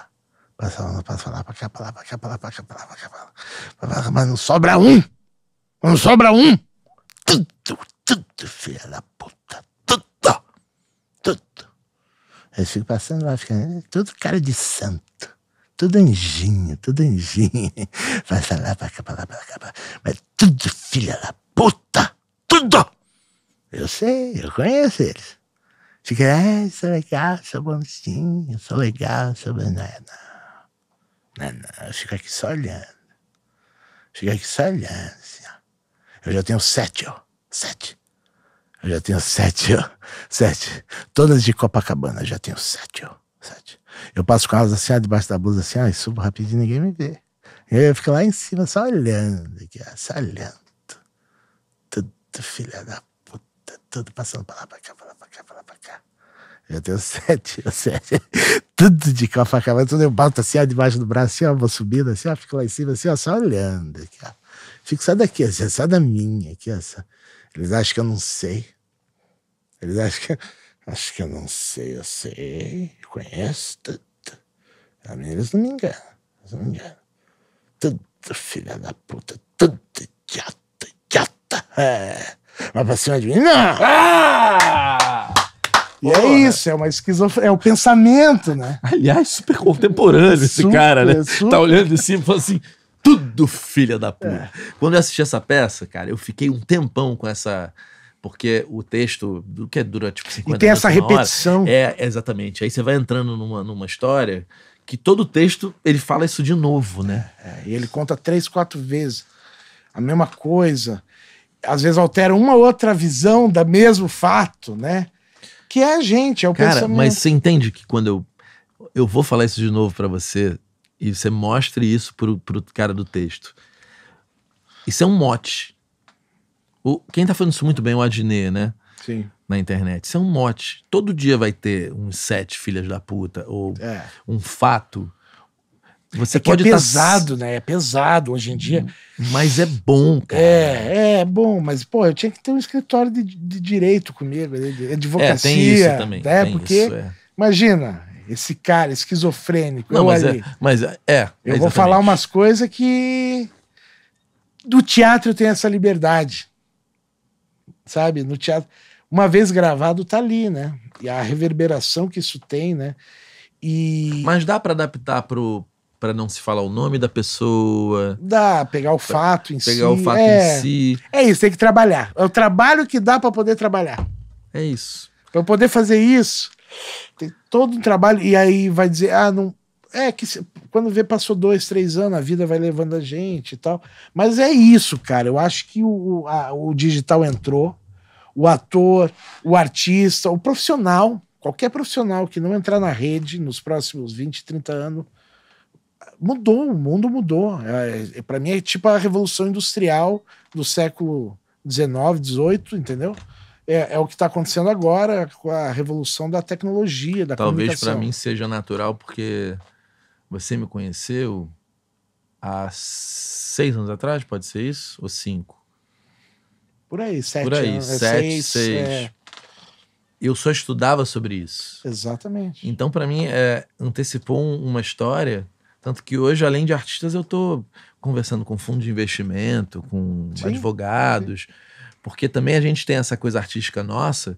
Porque eu sempre falo isso pro artista que não conseguiu entrar na internet ainda. Se é difícil pra você, meu amigo, você imagina pro engenheiro. Imagina pra dentista. Porra, e vai ter que entrar. Que ficou a vida inteira estudando muito ali, agora ela tem que olhar pra câmera e falar assim: oi, tudo bom? Então, meu nome é Isabela, eu tô aqui hoje pra falar sobre como você deve cuidar dos seus dentes. Cara, não é simples, porque mal-bem a gente fez isso um pouco a vida inteira. Eu no meu jeito, você no seu jeito, atores, musicistas, a gente sempre esteve no palco. A gente sempre tem falado: oi, gente, tudo bom? Boa noite. Sim. Queria agradecer aqui. Agora você imagina pra galera das exatas. Então, pro ator é muito mais simples, né? Só que vocês também, eu acho que o músico também e o cantor também, a gente também tem o nosso crivo de o que é de fato relevante, que arte a gente vai botar pro mundo, o que eu vou fazer no TikTok. A gente também se critica muito mais, né? Sim, é o conteúdo. Eu acho que eu fico botando de desculpa, que é o fato de postar, dessa coisa que eu sou velho, não entendo, que eu, não sei, Instagram, Facebook, nem sei, né? Facebook nem se usa mais, né? Mas não usa, o público mais velho tá no Facebook. Mas enfim, não é nem esse. Para mim, o grande problema é que eu ainda não vi um conteúdo, ou eu ainda não entendi o suficiente o mecanismo para botar. Mas tanto é que agora, com a pandemia, eu fiz 2 peças já online e tô para a terceira, que vamos estrear agora em outubro. Devo estar estreando a terceira, que eu vou te mandar, que é o Electronic Mail e o Dona Macbeth, um fragmento. São 2 peças online que a gente começou a investigar. Mas eu me recusei a fazer teatro filmado. Que é o teatro que a gente fazia antes para uma plateia, fazer sem plateia e filmado isso como se isso fosse um teatro online. Então me fala como que foi esse conflito e como que vocês resolveram, porque tá aí um assunto que é igualzinho para artistas da música, né? Como que eu transformo o que eu fazia num palco para e na verdade nem para um computador, né? É para um celular. É para um celular. É para um celular. As pessoas vão ver desse tamanho assim, né? Exatamente. E no áudio do celular.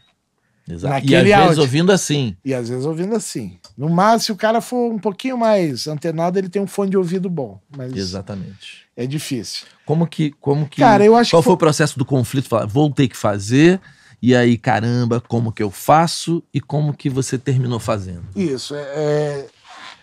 Primeira coisa, o que é o teatro online? Porque, na verdade, primeiro, eu tive que me perguntar o que é teatro. O que define o que é teatro? Teatro é um ator, não precisa nem de texto, pode ser uma pantomima, mas você precisa de um ator e de um público. E tem que ser ao vivo. O teatro acontece o que está entre eu e você. É esse espaço de... né? É o espaço de comunicação aqui, ó. Aqui. Aqui, ó. Eles estão passando aqui, ó. Olha aqui, ó. É isso, essa respiração que você sente. O teatro, ele acontece aqui. Como você leva isso pro vídeo, pro audiovisual? Uma vez que você leva isso pro audiovisual, ele já não é mais teatro, ele vira audiovisual. Só que ele também não é mais cinema. Ele não é cinema, porque o teatro ele não tem uma história linear. Não que o cinema precisa ter, mas, enfim... Ele não é nada do que a gente tem como... A gente não é nenhum dos nomes. Ele não tem baliza, como nunca aconteceu. Exatamente. Não tem uma baliza, tipo, o áudio precisa ser... Não, isso pro cinema tem que ser um puta áudio, mas... E aí a gente começou a definir isso. Então essa foi a primeira questão. Fazer ao vivo ou não fazer? Fazer ao vivo define se é teatro ou não, online? Também a gente chegou à conclusão que não. Por quê? Pra mim, que sou ator, se eu fizer ao vivo, eu vou ter um frio na barriga parecido com o que eu tenho pro teatro. Mas pro público que tá atrás das câmeras, pelo menos no tempo que a gente tem, na verba que a gente tinha, eu não ia entregar um material de qualidade para ele ao vivo, a ponto desse ao vivo ser... Porque para ele que tá do outro lado, ele baixa o volume e fala, traz um copo d'água para mim. Eu não tenho uma relação, ele não tá no mesmo ambiente que eu, como no teatro. Onde no teatro você vai assistir uma peça de teatro, às vezes você quer rir e não ri. Porque você não sabe se pode rir. E isso já é uma reação do teatro, que o teatro te causa. Em casa não, você quer rir, você ri, porque não tem ninguém te observando. Então só isso já muda. Então eu também falei, também não é o fato de ser ao vivo que vai dizer se é teatro digital ou não. É algo tão novo, se é que existe um teatro digital. Mas, de qualquer maneira, para sobreviver e para o mercado que já tinha um dinheiro, uma verba pública, que tinha que soltar esse dinheiro para os artistas não morrer de fome, tiveram que engolir. Não, faz teatro digital, vamos dar um carimbo, que você fizer teatro digital. E qual foi o seu teatro digital nesse momento? Com 30 mil reais, que é o que a gente tinha, eu peguei a sala da nossa casa e montamos um chroma key. E tentei investigar no chroma key, foi uma pesquisa, fazendo teatro com chroma key. Então o Electronic Mail foi um projeto para falar sobre essa transição também das cartas para o e-mail, né, da escrita analógica para a escrita digital. A gente pegou várias cartas, e-mails, WhatsApps e montou um espetáculo meio fragmentado. Usando uma estética e tentando fazer o que a gente fazia no teatro, mas num produto de audiovisual, com edição, com eu voando, com corte, sem ser ao vivo. Mas não é cinema. Aquilo não é cinema, não é... No máximo podia ser uma mas TV você olha para a câmera? Nesse espetáculo, não olha, porque nesse espetáculo a tradução que é obrigatório você ter a tradução, a interpretação em libras. Que é incrível e áudio, que existe, né? É incrível, é fundamental. Só que... E aí tem a audiodescrição. Mas aí o próprio menino que faz a audiodescrição nos relatou que entre os surdos, que chamam a gente de ouvinte, eles acham que eles estão condenados a um quadradinho aqui embaixo também. Caramba, olha só. Também é legal, mas não é. É, porque ele não pode nem olhar pro teu olho, porque eu tenho que olhar pro quadradinho. Exatamente, ele não vê. Qual seria a solução? Então, aí então isso já faz parte do nosso teatro. Nós botamos ele em primeiro plano. Que legal. Maior do que os atores. E a audiodescrição, ele não precisa apertar o cara que é cego, ele não precisa ir lá e selecionar a audiodescrição. A gente botou na mesma peça, eu sonhando, eu pirando, falei, não, se eles estiverem no mesmo ambiente, eles vão poder ver a mesma peça.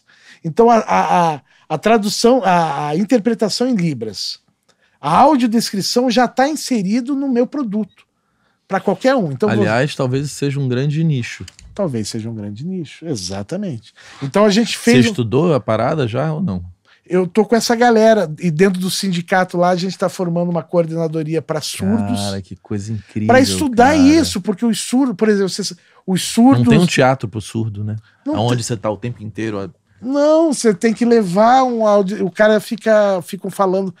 Pro cego fazem audiodescrição para ele, ou pro surdo é um cara lá no canto. Só que aí ele não consegue ver a peça, ele tem que ficar... Você entende? Cara, isso é brilhante. Exatamente, é uma outra língua, é uma outra cultura. E é incrível se os atores conseguirem estudarem isso. A gente está nessa pesquisa. É a grande dificuldade, porque enquanto... Isso pra mim merece muito dinheiro, saca? Sim. Porque você tá, porra, criando... Isso é vanguarda. Isso é vanguarda. Pesquisa de... E isso tem que ser subsidiado. Isso é inclusão. E empresas vão querer botar dinheiro também, porque vão falar, cara, eu tô É. criando peças que são um sucesso para essas pessoas que nunca tiveram acesso a assistir, porque é o que você falou, nunca tinha parado pra pensar, né? A tua peça vira assim, né? Você tá aqui falando, eu tô olhando pro quadradinho do carinha ali. E que é pequenininho, que ele nem consegue ver direito. Só que ao mesmo tempo o artista não quer botar o cara maior, porque vai pegar o enquadramento dele. Então que inclusão é essa? Exatamente. Que inclusão é? Não, você vai incluir o dia que você fizer uma peça onde na mesma sala, no mesmo lugar, no mesmo ambiente, tem o cara. É difícil. A gente está longe disso. Mas enfim, é uma problemática que a gente botou ali no nosso teatro digital. Será que existe, curiosidade minha, porque o ator, a gente quando fala, tem entonação, né?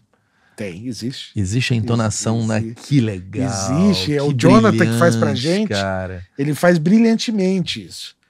Existe entonação, inclusive eles são melhores atores do que a gente. Porque eles, a interpretação, a expressão corporal tá na comunicação dele. É uma outra cultura, Clemente. Quando a gente começa a entrar nesse... É uma outra cultura, é como uma outra língua. Não é a língua. O Saramago falava, o que define uma cultura é a língua. Os surdos têm uma língua deles, então é uma cultura própria deles. E, por exemplo, eles estavam me contando, por exemplo, que quando contam historinhas, tipo da Branca de Neve, a bruxa má é ouvinte. A bruxa má é a gente normal, nós somos os vilões das histórias em quadrinhos deles. A gente não entende o mundo deles. E eles aceitam, ok? Porque... Mas não é aquele quadradinho que está incluindo eles. Então, isso é uma problemática que o teatro traz, cara, sendo que a gente botou no nosso. Inclusive, tem um QR Code numa cena, que eu nem falo nada, mas se o cara der o QR Code, tá esse manifesto dos surdos ali. Caramba, isso não se fala em lugar nenhum, inclusive na TV, no cinema, né? Nada. É como se não existisse, porque nem o quadradinho tem na novela. No cinema. Na novela também não. Também não. Que loucura isso, né? E é o mundo, são muita gente. É um universo, uma cultura. O mundo é muita gente, né? É um universo para... Então, assim, esse é o teatro digital que a gente começou a entrar. Você sabe que o David Byrne, no livro Como Música Funciona, que é o tema em português, o título em português, que é exatamente How Music Works, ele fala que desde sempre a música se adequou ao lugar onde ela seria escutada, né? Uhum. Então ele começa lá de trás e chega até o mundo digital. E, obviamente, a música foi se transformando na medida que ela vai sendo escutada de formas diferentes. Exatamente. Então, a gente está falando de um momento onde as artes dramáticas, o cinema, a TV, seja lá o que for, vai tudo ter que ser reinventado, porque as pessoas estão escutando num áudio ruim, na sua grande maioria, numa tela pequena, na sua grande maioria, e com uma distração absurda, porque mesmo que você esteja vendo um vídeo que você ama, você toca ali o negócio do WhatsApp, você vai ali dar uma olhada, responde, aí volta para aquilo ali. Exatamente. E a gente tentou botar isso no nosso teatro digital. O áudio, a gente deixa com... Porque quando você escuta um áudio no dia a dia, eu tô te mandando áudio, tem vários... Muito. Porque a gente tá no dia a dia. Eu já chorei escutando uma mensagem sua. Exatamente. No puf, puf, puf. Toda problemática, com barulho de fundo. Por que quando a gente vai fazer, talvez no cinema isso seja necessário, né? A ilusão. Mas o nosso teatro... Porque isso era um elemento que a gente tinha no nosso teatro sem ser digital. Então é um elemento que no teatro digital a gente tem que trazer, que é a vida. Isso é vida. Quando você tem um... Isso é vida. Um áudio meio ruim... Você, pra ouvir, tem que botar na orelha. Não, se a gente for pegar, desculpa te interromper, o que aconteceu na internet, né? As pessoas, e eu tava muito desintonizado disso no momento que isso aconteceu. Mas quando começou a existir a internet, engraçado, as pessoas falavam, a internet, como que se faz conteúdo para a internet, né? E aí começaram a surgir as plataformas. E o que os autores dizem é que naquele momento surgiu o YouTube, né? Ou antes até do YouTube, que os estúdios, todos eles, pensavam, como vamos fazer conteúdo para a internet? Como vamos levar cinema para a internet? E todo mundo errou. Quem acertou foi o primeiro cara que botou uma câmera ali e falou, oi gente, tudo bom? Cara, hoje foi horrível, meu dia foi terrível. Porra, que foram os YouTubers, né? Os caras inventaram o tal conteúdo da internet. A qualidade é o que menos importava. O que menos importava. E aí, o que importou naquele instante? Isso aqui, ó. Que você não tem na TV. Não tem. Mesmo no teatro, tem o palco. O cara olhava pra você e falava assim, tô triste, irmão, o que eu faço hoje? É isso, é o vlog, né? Até pra gente chegar nesse nível de conversa, a gente precisou ter 1 hora aqui pra chegar nesse lugar. E onde é que você vai ter 1 hora na televisão? Numa entrevista. Nunca. O dia que eu ia dar uma entrevista pra ter 1 hora pra falar. Não, até porque o jornalista tradicional, eu fiz jornalismo, né? Como que é o jornalismo profissional clássico? Eu vou escolher as 10 perguntas que eu vou te fazer, que eu já sei as respostas, porque eu já pesquisei. Ou no mínimo eu já sei o que eu preciso saber, né? Exatamente, você vai me contar e é isso. E o público, cara, cada vez mais tá achando isso chato. Porque quando eu leio tudo que me escrevem, né? Falo assim, cara, o mais legal dos teus papos é que a gente não sabe aonde vai dar. Pode aparecer até um Fagner. Até um Fagner. Do nada. Maravilhoso. Mas eu acho que é um pouco o que os podcasts grandes, que tratam de assuntos, obviamente, tipo Flow, ele fala desde de política, vai lá o Ciro Gomes falar por 4 horas. Imagina, o Ciro Gomes 4 horas, ele fala das coisas mais maravilhosas, coisas mais absurdas. Então qualquer ser humano desses 4 horas, uma hora o cara solta uma bomba. Imagina, 4 horas. Ainda eu quero começar a colocar aqui um dado. Não sei se a ideia é boa, mas eu quero botar um dado que é com álcool ou sem álcool. E aí ter o vinhozinho, a cachaçinha e a gente poder... Porque muda tudo o papo. Muda tudo. Ainda mais 2 horas. Imagina eu tomando cerveja. 2 horas. Mas eu acho que as pessoas estão gostando do que é do imprevisível. Sim. Tem um cara chamado... É o risco. É o risco. É o circo, velho. Por que o circo até hoje é maravilhoso? Quando vai o cara na corda bamba, você quer ver ele cair. Tem o risco de cair. O risco de cair. O risco de cair que é o lance. É isso que faz a plateia grudar na cadeira e prestar atenção. É o risco. Vou te contar uma coisa podre minha. Não é podre porque é o lado ruim do ser humano. Ué. Eu tava em Nova York e eu namorava uma atriz e eu falei assim, cara, o que eu posso dar pra ela de valor real?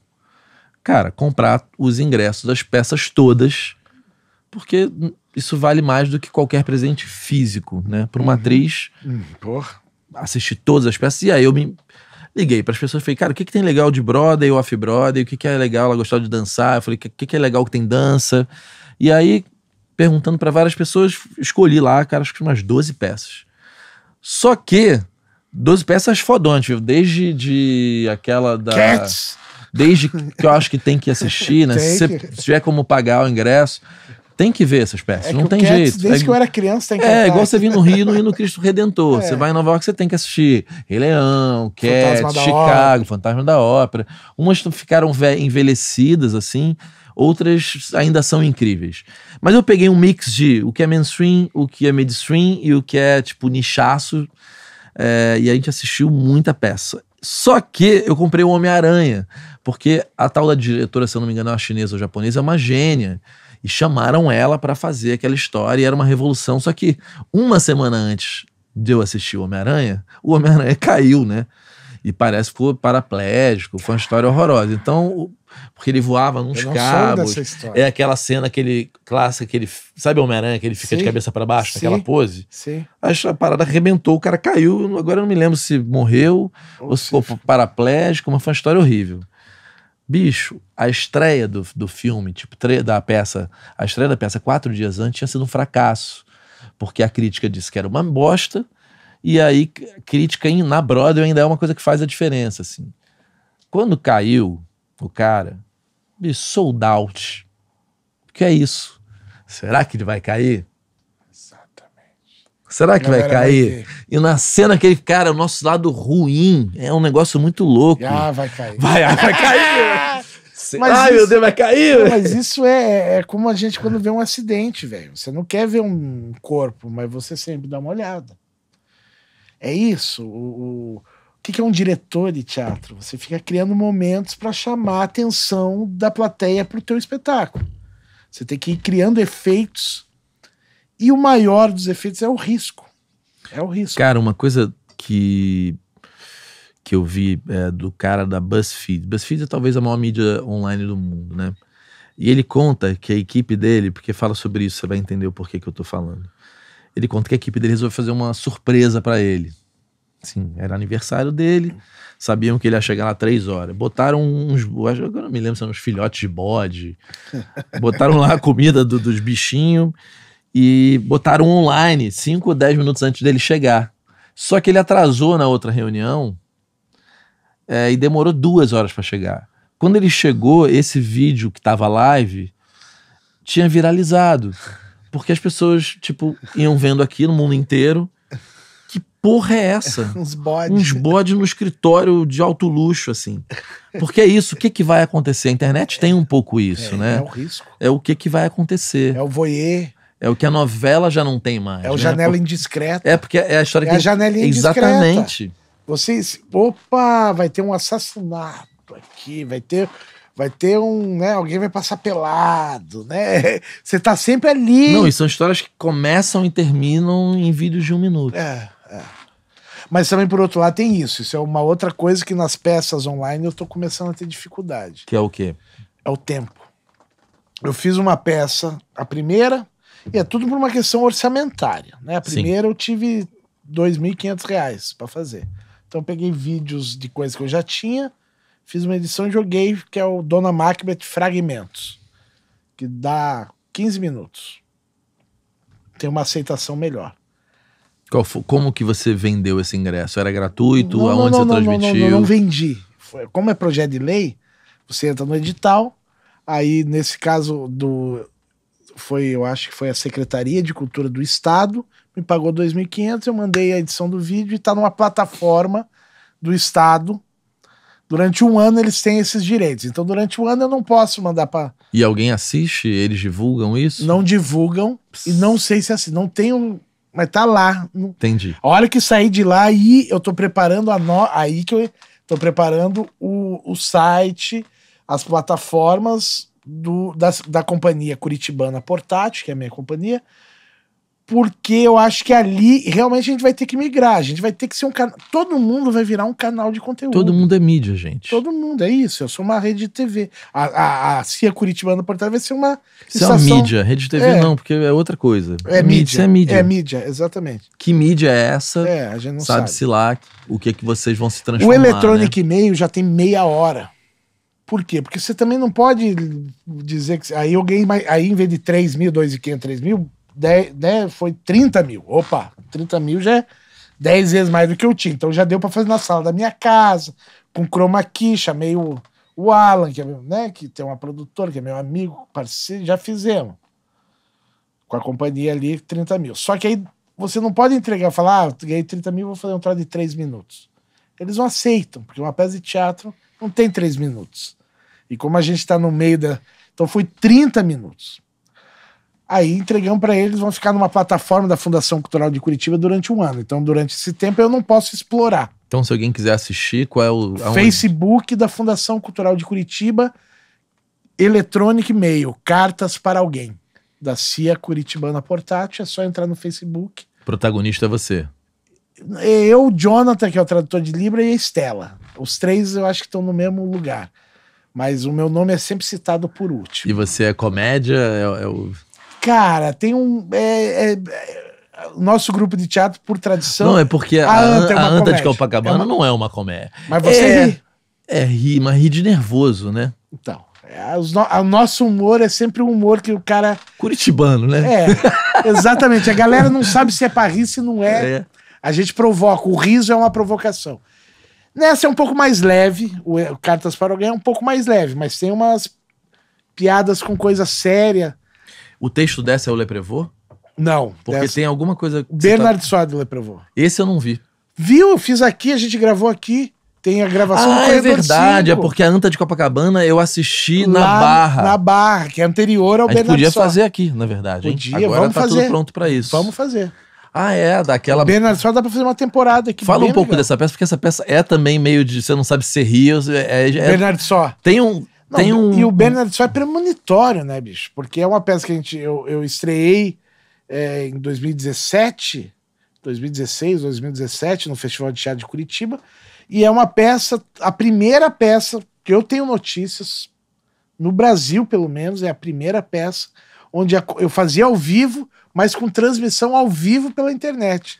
E era um velhinho de 90 anos, youtuber, que não saía da sua casa. Você fazia pro aparelho, Pro né? aparelho de celular. E a peça passava atrás. Exatamente. A plateia, como não tinha esse conceito da plateia ver de casa, então a minha bilheteria virtual era sempre 1, 2 pessoas. Mas a bilheteria aqui estava sempre cheia. Então eu fazia bilheteria ao vivo. Mas já estava experimentando essa coisa da plateia. Como é que era ver de casa. Essa peça... Agora ela tá na hora. Alguém tem um celular aí? Vamos fazer aqui. Você tem o vídeo pelo Corredor 5. Eu quero que ele finja. Como que é? Me dá uma palhinha, vai. Você, Puta, Bernardo Só. Eu te amo, meu amigo. Dá uma palhinha, dá uma palhinha. O velhinho. Que era, o velhinho, ele era mal-humorado. Faz pra aquela câmera ali pretinha, tá? Puta que... Vamos lá. Puta que pariu, hein? Que merda! Boa noite. Bom, meu nome é Bernardo Só, pra quem conhece, pra quem não conhece, que se foda. É isso. O que me interessa é que eu tô aqui. Fui obrigado a estar dando uma palhinha aqui pro Clemente, que é meu amigo, tá? Conheço ele há 20 anos, tá? Um cara legal, bacana. Mas puta que pariu, fazer peça pela internet, ter que explicar essa coisa toda é terrível, mas beleza. Vamos lá, agora a gente tá com esse governo aí que, né, eu gosto muito. É um governo bacana, né? Porque ele chegou botando todo mundo pra correr. Artista, então esses artistas que... Porque artista é uma coisa que, porra, mama na teta mesmo. Então tem que, ó, dar uma espalhada neles, né? Tem que dar uma espalhada. Mas realmente eu achei que o cara é legal, mas também não é. Também não é. A coisa ficou pior. No começo até me divertia com esses assuntos e tal, agora tá fazendo falta um cara bom lá, né? Bom, tudo bem, deixamos o cara entrar, a coisa já tava boa, agora ficou pior ainda. Então, o que importa é ir pra frente, porque se é uma coisa que eu não gosto é de artista, sabe? Essa gente de teatro, sabe? Essa gente de teatro. Eu já fui ator, eu falo isso porque eu já fui ator na minha juventude, sabe? Já fui, eu fazia os outros chorar. Fazia, mas era um outro tempo, né? Hoje a gente já está aqui dessa entrevista, estou recebendo ele na minha casa, estou fazendo aqui um podcast. No meu tempo isso era rádio, agora é podcast. Meu amigo querido, maravilhoso. Era um velho mal-humorado. Reacionário. Esse texto do Le Prévost. Não, o texto agora que eu fiz, eu inventei, improvisei. Ah, não, esse aqui, mas o original é do Le Prévost. Aliás, quero trazer o Le Prévost aqui, porque o Le Prévost é um cantor, poeta, e é um cara incrível, né? Eu tô com saudade do Le Prévost. A gente tá com saudade das pessoas, né? Das pessoas, bicho. Eu e o Adriano, só pra vocês entenderem, como a nossa casa era uma juntinha da outra, e às vezes não tinha água, às vezes não tinha luz, às vezes não tinha os dois. Às vezes ia viajar, tinha que cuidar dos bichos. Às vezes, aí ele achou, ele mudou minha vida com 2 gatinhos, que eu saí de lá, inclusive, porque uma delas foi assassinada. E a gente nunca soube a história direito. Eu falei, por via das dúvidas. Foi a milícia. Né? Saí de lá, mas ele achou 2 gatinhas pequenininhas, um gatinho e uma gatinha, achou 3, na verdade. 3. Roubaram o que era o amarelinho. E eu fiquei com os 2 pretinhos, que era a Tina e... Era a Tina? Não, era a Nina. A Nina. Era a Nina e o Zeca. O Zeca. E hoje eu tenho a Tina, o Zeca e o Carlinhos.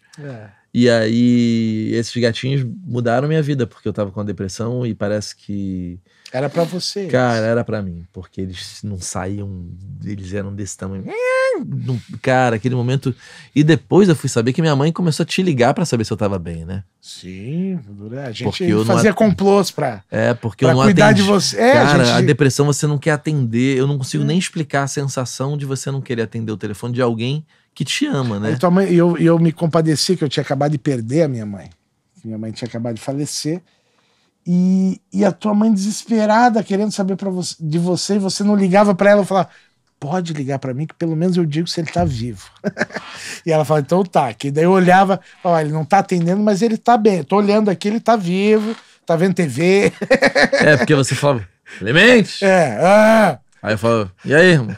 Tá fazendo o quê? Tô estudando aqui. Aí eu falava pra tua mãe. Por que isso? Eu me compadecia com as mães, né, cara? Mãe é... E agora que eu sou pai... Vem cá, num determinado momento, o Adriano, contra a cultura, guerrilha, teatro, foi parar na televisão. Na verdade, teve um momento hilário seu, que é aquela propaganda que pra mim é icônica, né? Da escola. Não, você sobe no ar, o Matrix. Da escola. É da escola. Cara, então, foi essa propaganda que me jogou Na TV. na TV, assim, por algum... Não, na verdade, assim, não é que me jogou pra TV, ela me projetou nacionalmente, né, porque de repente eu tava pegando ônibus e as pessoas me reconheciam. E não acreditavam, e falavam, tem um cara muito igual a você na propaganda. Eu falava, não sou eu, aí eles não acreditavam. Isso nada. Era maravilhoso, porque você dava um pulo, abria a perna assim. Isso era a Copa de 2002, foi começo do século. Eu lembro que passou na final do Brasil, na final da Copa do Mundo de 2002, essa propaganda, assim, foi absurdo. Mas um pouquinho antes disso, na verdade, em 99, eu fiz uma edição do Festival de Teatro de Curitiba, que é aquilo que a gente está falando, que fomentou, de certa maneira, a arte em Curitiba, o festival que a gente começou a ter acesso a coisas. E com quase 10 anos de festival, eles lançaram o Fringe. Só tinha mostra oficial antes, eles lançaram o Fringe. E aí grupos locais começaram a ter oportunidade. Hoje o Fringe, cada Fringe tem mais de 500 peças, mas no começo tinha 12 peças da mostra oficial e tinha mais 12 no Fringe. E a gente, nesses primeiros, era uma das peças. A gente fez o Despertar da Primavera, em 99. E aí eu lembro que o Tônio Carvalho, que era um professor da Escolinha da Globo, um grande diretor de teatro e de TV, foi assistir essa peça. E aí ele convidou a peça, o elenco inteiro, inclusive o diretor, para fazer a Escolinha da Globo. Porque antigamente... A Oficina da Globo. Oficina da Globo. Porque antigamente a Oficina da Globo, eles iam nos lugares e faziam lá, porque era mais barato pagar um hotel. E aí, por exemplo, no caso de Curitiba, eles tinham um convênio com o Canal 12, que era a Rede Globo de lá, a RPC. Então ele alugava um hotel, tinha uma sala de convenção, onde o Tônio ficava com essa galera, iam no Festival de Curitiba. Eu conheço ele, é uma pessoa incrível. Incrível, incrível. Amo, um beijo, Tônio, que amor, que saudade até. E aí, a gente ficava uma semana ali estudando ele. Então, pra mim era um universo, imagina, era um universo muito distante. Eu nem imaginava que um dia eu ia estar fazendo televisão lá em Curitiba. E aí, de repente, o cara da Globo foi lá, viu, chamou. A gente muito desconfiado, né? Tipo, o curitibano é um pouco desconfiado, né? Lógico. Eu amo o silêncio de Curitiba, que não tem no Rio, né? É um silêncio. Que é você sentar num café, aliás, no eu ônibus, amo os cafés. No ônibus tem silêncio. E ler um livro e ninguém te incomodar. Nem a pessoa vem oferecer o café, às vezes, se você estiver muito compenetrado. Só que, ao mesmo tempo, tem uma desconfiança. Sim. Claro. Vem da onde essa desconfiança do curitibano, assim? Eu acho que é colonização, né? Porque Curitiba, que claro, tem os índios, né? Tem negro, pouco. Curitiba, Paraná, eu não sei se por causa do frio, como é que foi. Meio que a galera desceu mais pro sul, ou até uma coisa meio neonazista que rola lá, que talvez tenha espantado, mas é muito colonização europeia, né? É um povo polonês, ucraniano, é um povo que passou por muitas guerras, era sempre povos fugindo da guerra, né? Então eu acho que no próprio DNA, e mesmo os africanos que também vieram para cá tirados de suas famílias, e os índios que foram de repente dizimados, eu acho que isso tem um DNA ali, curitibano ali, que faz ser e todo mundo frio, meio... uma cidade fria. É fria. É muito frio. Semana passada eu tava com -2, -3 direto. É um frio e um céu cinza. Tem dia que a gente tem vontade de gritar. Então acho que tudo isso faz com que tenha essa desconfiança, sabe? Essa tristeza. E aí a Globo ali, oficinas, ficaram tudo meio... Exatamente, desconfiado. Pô, Globo, pá... Mas não, foi isso, fizemos oficinas e a partir dali uma galera eles começaram a ir todo ano e aí eu fiz a escolinha e entrei pro registro da Globo. E aí mas aí eu nunca mais fui chamado, só fiz o registro, ficou lá. E aí rolou esse comercial, deu uma exposição e logo depois me chamaram a fazer Malhação. Na época da Vagabanda. Você fez Malhação? Na época da Vagabanda. Era pra fazer um roqueiro tipo Charlie Brown Jr. Eu lembro que era esse o briefing. Era pra eu fazer um chorão. Maravilhoso. Eu parecia um chorão. Só que eu era cabaço na TV. E no teatro a gente respeita muito o figurinista. Muito. No teatro, o figurinista fala, você fica quieto. No máximo, fala, ó, será que eu não tô me mexendo muito bem? Não dá pra folgar. Você faz isso com muito respeito no teatro. Acho que o teatro tem um respeito Para os criadores, pros né? criadores todos, É. né? Todo mundo se E eu respeita chegando muito. na televisão, eu achei que era assim que funcionava. Aí cheguei no figurino, pela primeira vez, e me deram uma roupa. O briefing era chorão, tipo Charlie Brown Jr. Eu lembro que era o Ricardo Waddington, diretor ainda. Imagina, bem fácil de lidar. E eu chegando ali, me deram uma roupa tipo poser, rock poser, anos 80, calça justa, e eu gordo, com uma calça justa, poser, eu era cabeludo, aí fizeram uma escova no meu cabelo, ficou eu fiquei ridículo, que eu me olhava no espelho, só que eu não reclamei. Será que tem isso no YouTube? Tem. Tem. Eu com a Mar, tem alguma coisa deve ter. E eu fiz assim, e eu lembro que da primeira cena na Rede Globo, eu chegando, aí eles botaram aquela calça justa e não entrava, aí eles cortaram, a figurina cortou e botou uns alfinetes do lado para segurar. E a primeira cena era com a Marjorie. A Marjorie estudou no Colégio Estadual do Paraná, esse colégio que eu fiz, segundo grau técnico. Artista, né? Grande artista. E eu já não conhecia ela, mas não via há alguns anos, e ela me recepcionou muito bem. Então isso foi um alento. Tinha uma conhecida ali que eu já estava sem graça de estar ali com aquela roupa, sabe? Porque você, como ator, se preparou para ser um Charlie Brown, né? Um Charlie Brown. Um chorão, né? Um chorão, que é outro tipo de roqueiro. E aí me bota uma roupa de um roqueiro poser. Só que, como no teatro, o figurinista sabe exatamente o que está fazendo, depois eu descobri que na TV, não. A figurinista que me botou essa roupa não deve nem ter lido o texto do dia. Hoje eu faria diferente. Eu ia falar, não. É uma calça tipo skatista. É uma camisa larga. E eu teria entrado chegando. Não. E aí na primeira cena, vamos ensaiar então, Ricardo Waddington. Vamos ensaiar então. E a Marjorie super vendo que eu tava sem graça, assim, me dando uma moral. Mas na hora que falou, ensaiando, pá, da primeira fala minha, arrebentou e eu fiquei sem calça. Sabe quando cai a calça? Tipo cena de filme americano. E eu na frente da Marjorie. Na primeira vez na Globo gravando. A Natasha, da Vagabanda. Caralho, essa malhação foi bombada. Foi, e aí caiu a minha calça, assim. Ainda bem que ela é minha amiga, mas eu tive que engolir a humilhação, sabe? Assim, é quase que um pesadelo, né? Você fez ela inteira, essa malhação, ou foi só essa cena? Não, eu cheguei pra fazer um papel que ia ficar e eu gravei 3 dias e me mandaram embora. O Ricardo Waddington me dispensou. Caiu o papel. Por quê? Porque não era nada daquilo. Verdade, só que eu não sabia se defender como ator num set defender. Assim. Hoje eu já saberia me defender. Mas fala, olha só, o que tá no texto diz que é isso. Eu me preparei pra isso, né? Exatamente. É uma coisa... Não, eu ia com todo o respeito do mundo. Dar um jeito de botar uma roupa que eu me sentisse bem.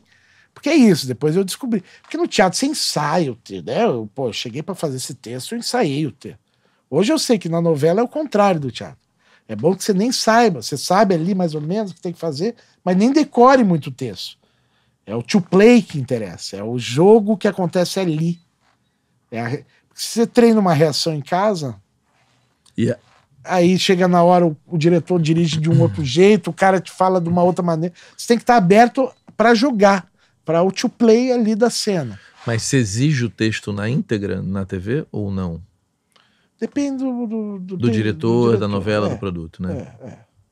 O que eu faço assim, como você grava, você tem lá o roteiro do dia, sabe? Hoje eu vou gravar a cena 8, 9 e 6. Então eu faço uma pastinha com a cena 8, 9 e 6 e assim, a próxima cena que eu vou gravar qual que é? É a 8. Eu fico só na 8.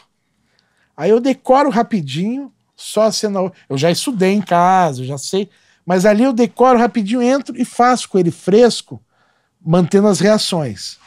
E aí terminou de gravar, já rasgo, já jogo no lixo, já esqueci essa cena e já vou pra outra.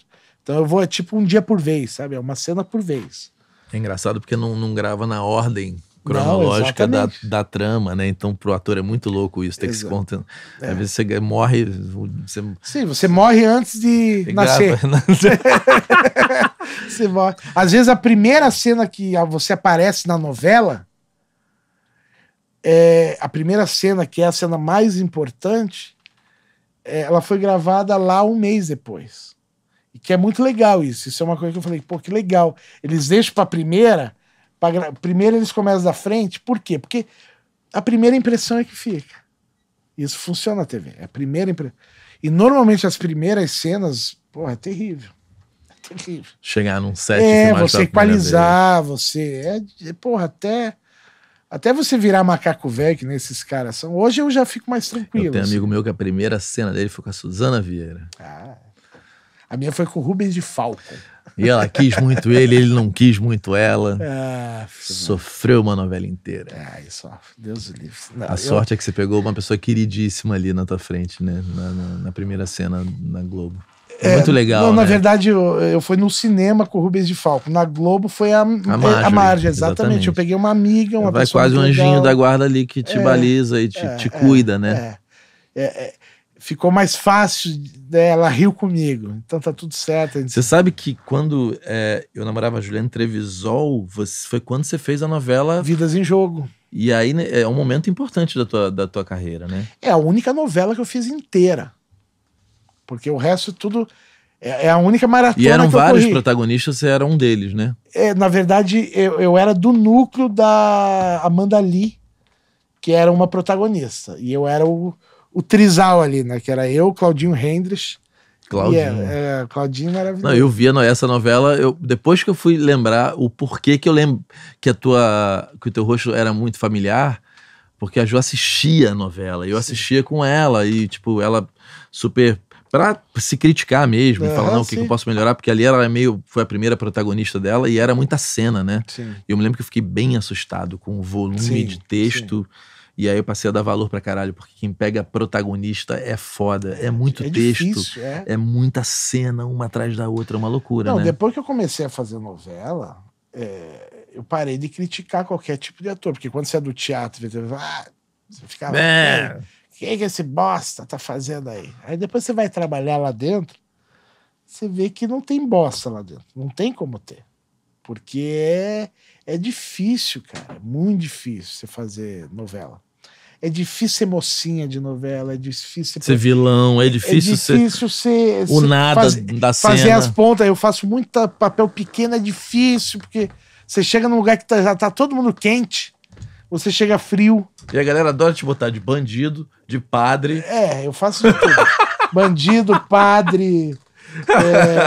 Mas é que você faz bandido bem pra caralho, mas padre você também faz bem. Sou carismático e sou mal. Cara, mas sabe que tem aquele ator que morreu de overdose em Nova York, que ele nunca era o protagonista, mas ele sempre era o melhor ator coadjuvante, né? Fez o Capote, não é? Esse é maravilhoso. A sensação que eu tenho é que não te deram o melhor papel ainda da tua vida, né? Não. Na TV não. No Na teatro TV, não. Já fiz algumas coisas. Porque bacanas. Tem isso, né? Às vezes é o papel que muda a tua vida. Eu não tive a oportunidade. Quando tive aí na Record, no Vidas em Jogo, um papel inteiro, ali eu também tive alguns percalços no caminho, e era a minha primeira também, e era na Record, que também tem uma coisa que ninguém estoura na Record, né? É difícil. É difícil, você uma já outra vai lógica, né? Você já vai pra lá estourado. Claro que fazer a Record foi um tempo maravilhoso e foi muito bom, eu agradecia todo dia, eu fui muito feliz na Record. O povo fala mal, mas eu gosto, eu quero estar trabalhando. Você tava feliz ali, né? Eu nunca... Não, e um dia você me contou assim, e eu ganhava bem pra fazer novela. Como que é ganhar bem fazendo o que ama, Adriano? É uma delícia, né? Foi um período bom. Vem cá, você uma vez você tem uma relação muito próxima com o Nero, né? E o Nero é um grande cantor, na minha opinião. Sim. Conta um pouco essa história de vocês ali e a cena musical desse momento, dessa amizade de vocês, porque tem muita gente talentosa ali, né, naquela história.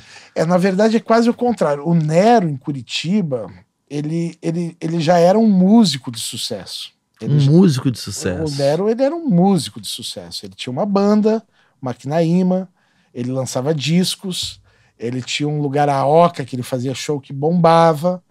Ele tinha um grupo depois que era o Denorex 80, que também fazia cover dos anos 80, que antes da Festa Ploc, antes de tudo isso, eles chegavam a botar 10 mil pessoas. Olha então, que legal. Então ele já era um cara de sucesso na música.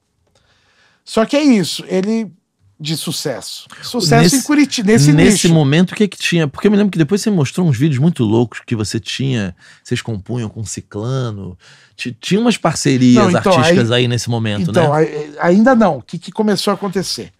Aí o Nero, ele descobriu que, que a música e o teatro e tinha que sobreviver, e morava sozinho, e ele começou a aceitar como músico a fazer peças de teatro. E aí começou a andar com a galera de teatro. Dali a pouco, rapidamente, ele estava ganhando uma fala ou outra nas peças. Daqui a pouco ele virou ator de teatro. Daqui a pouco ele foi trabalhar com a gente, aí o meu grupo, a minha companhia, na verdade a gente se conheceu trabalhando com uma peça do Maurício Vogue, que é um puta artista, a Regina Vogue, a mãe dele, é a espécie da nossa Globo, a Regina Vogue é quem contratava ator, então quando a gente era contratado era pela Regina Vogue, e aí a gente se conheceu lá, rolou uma amizade entre ele, Fabiola Nascimento, Mauri Miranda, aí tinha uma galera de 12 artistas que a gente falou, vamos montar uma peça, e montou uma peça que estourou, foi na mostra oficial do Festival de Teatro, estouramos assim pra crítica, estouramos assim, naquele universo curitibano. Chamava Linguiça no Campo. Então a gente ficou muito... A gente trouxe... O Nero veio da música pra atuação. E ele participou dessa peça com a gente, onde ele ficou muito amigo. E a partir disso, a música... Não disso exatamente, mas aí ele traz vários músicos e vários atores começam a se entrelaçar. E eu estava morando sozinho, com 20 anos, junto com o Márcio Matana, que é um outro diretor de teatro, ator, que também começou a escrever umas letras e tocava um violão, porque para ganhar dinheiro aprendeu a tocar sax na noite, mas na verdade era ator. E a gente começou a juntar essa galera que era meio artista, meio ator, todo mundo para se virar, vai aprendendo a fazer tudo. E a gente, dentro da casa do Otávio Camargo e da Chiris Gomes, lá em Curitiba, a gente começou a brincar de vamos fazer música. E aí começou uma disputa entre... Então aí vem o França, aí vem o Leprevot, aí tem o Otávio Camargo, aí tem o Márcio Matana, eu. Começamos a escrever, a se meter a besta, aí o Nero já era músico, né? Mas como eu até brincava, você não pode ser ator, eu vou também virar compositor. Aí a gente brincava, começou uma disputa legal, e isso formou ali um movimento musical que gera... a banda mais bonita da cidade, por exemplo, com músicas do Leprevot. Vem um pouco desse movimento, né? Exatamente, que o Yara Torrente é atriz e cantora e compositora. Então, houve um momento ali em Curitiba que se rompeu esse lugar do sou ator, sou músico. Não, somos artistas, a gente pode... O músico pode vir atuar, a gente pode ir lá fazer show. Né? Que é lindo, deu um caldo legal. E o Nero vem nisso, então a gente tem várias músicas em parceria, só que daí ele é um músico, né? O Nero daí ele é um cara, o Nero é um band leader, né?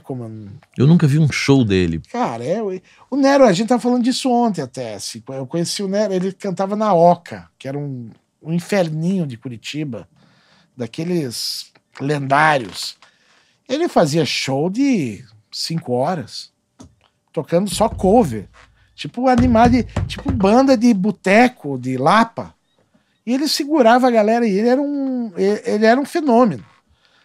Ele tinha fã tocando em boteco. Ele chegou na Globo como, cara? Ele chegou na Globo como ator.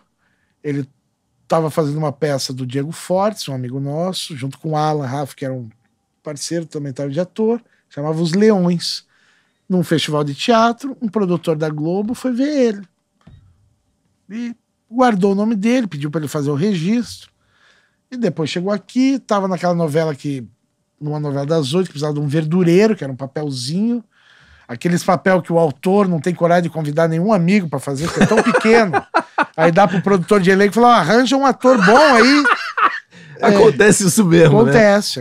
E aí o Nero pegou aquilo, E né, entrou e arrasou no verdureiro. É aquela coisa, aquelas coisas que não se explica.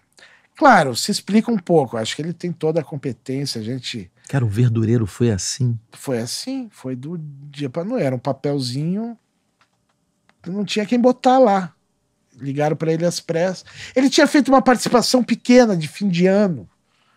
Um dia eu quero que ele me conte pilotos. o que aconteceu. Porque, pelo amor de Deus, o cara tá ali... Como que aquilo virou o tamanho que virou? Porque raramente uma participação vira quase um protagonista, né? Na verdade, ali naquele verdureiro, eu acho que ele... Ali aconteceu... Porque eu não via novela, eu não vejo muita novela, né? Só que a minha mãe era apaixonada. Ai, o verdureiro. Sim. Eu só ouvia falar de o verdureiro, o verdureiro virou um fenômeno. Tem um sex appeal ali do garoto que fez ele também... luz, né? Talvez esse star quality que falam, né? Não sei. Ou talvez tenha sido sorte, ou azar, não sei, depende. Só ele sabe o peso que é ser ele, né? Então... A gente tem falado também, muito de sucesso, o que é sucesso e qual é o preço dele. Eu falo que eu é que me dei bem, porque eu sou amigo, eu não pago o preço do sucesso dele e usufruo né? Porque eu tô aqui hospedado na casa dele, é meu amigo, meu irmão, né? Então, pra mim, o peso não vem, mas só quem chega nesses lugares que sabe o peso de ser de mero. De estar nesse lugar aí, né? O preço é alto. A cobrança é alta, né? A liberdade é podada, enfim. É difícil, mas é um dos meus irmãos dessa vida. Assim. Aliás, a gente tem que gravar essas músicas, né? Então, ele vai lançar um disco aí, depois eu vou convencer ele de vir aqui. Não, mas vai sobrar um monte, né? Porque grava um disco 10 músicas, 12. A gente tem... Deve ter aí uma... Tem um monte...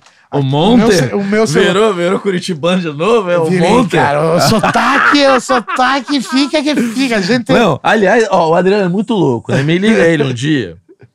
Só que é muito louco mesmo. Ele me liga e fala assim, Clemente, estou com um projeto incrível.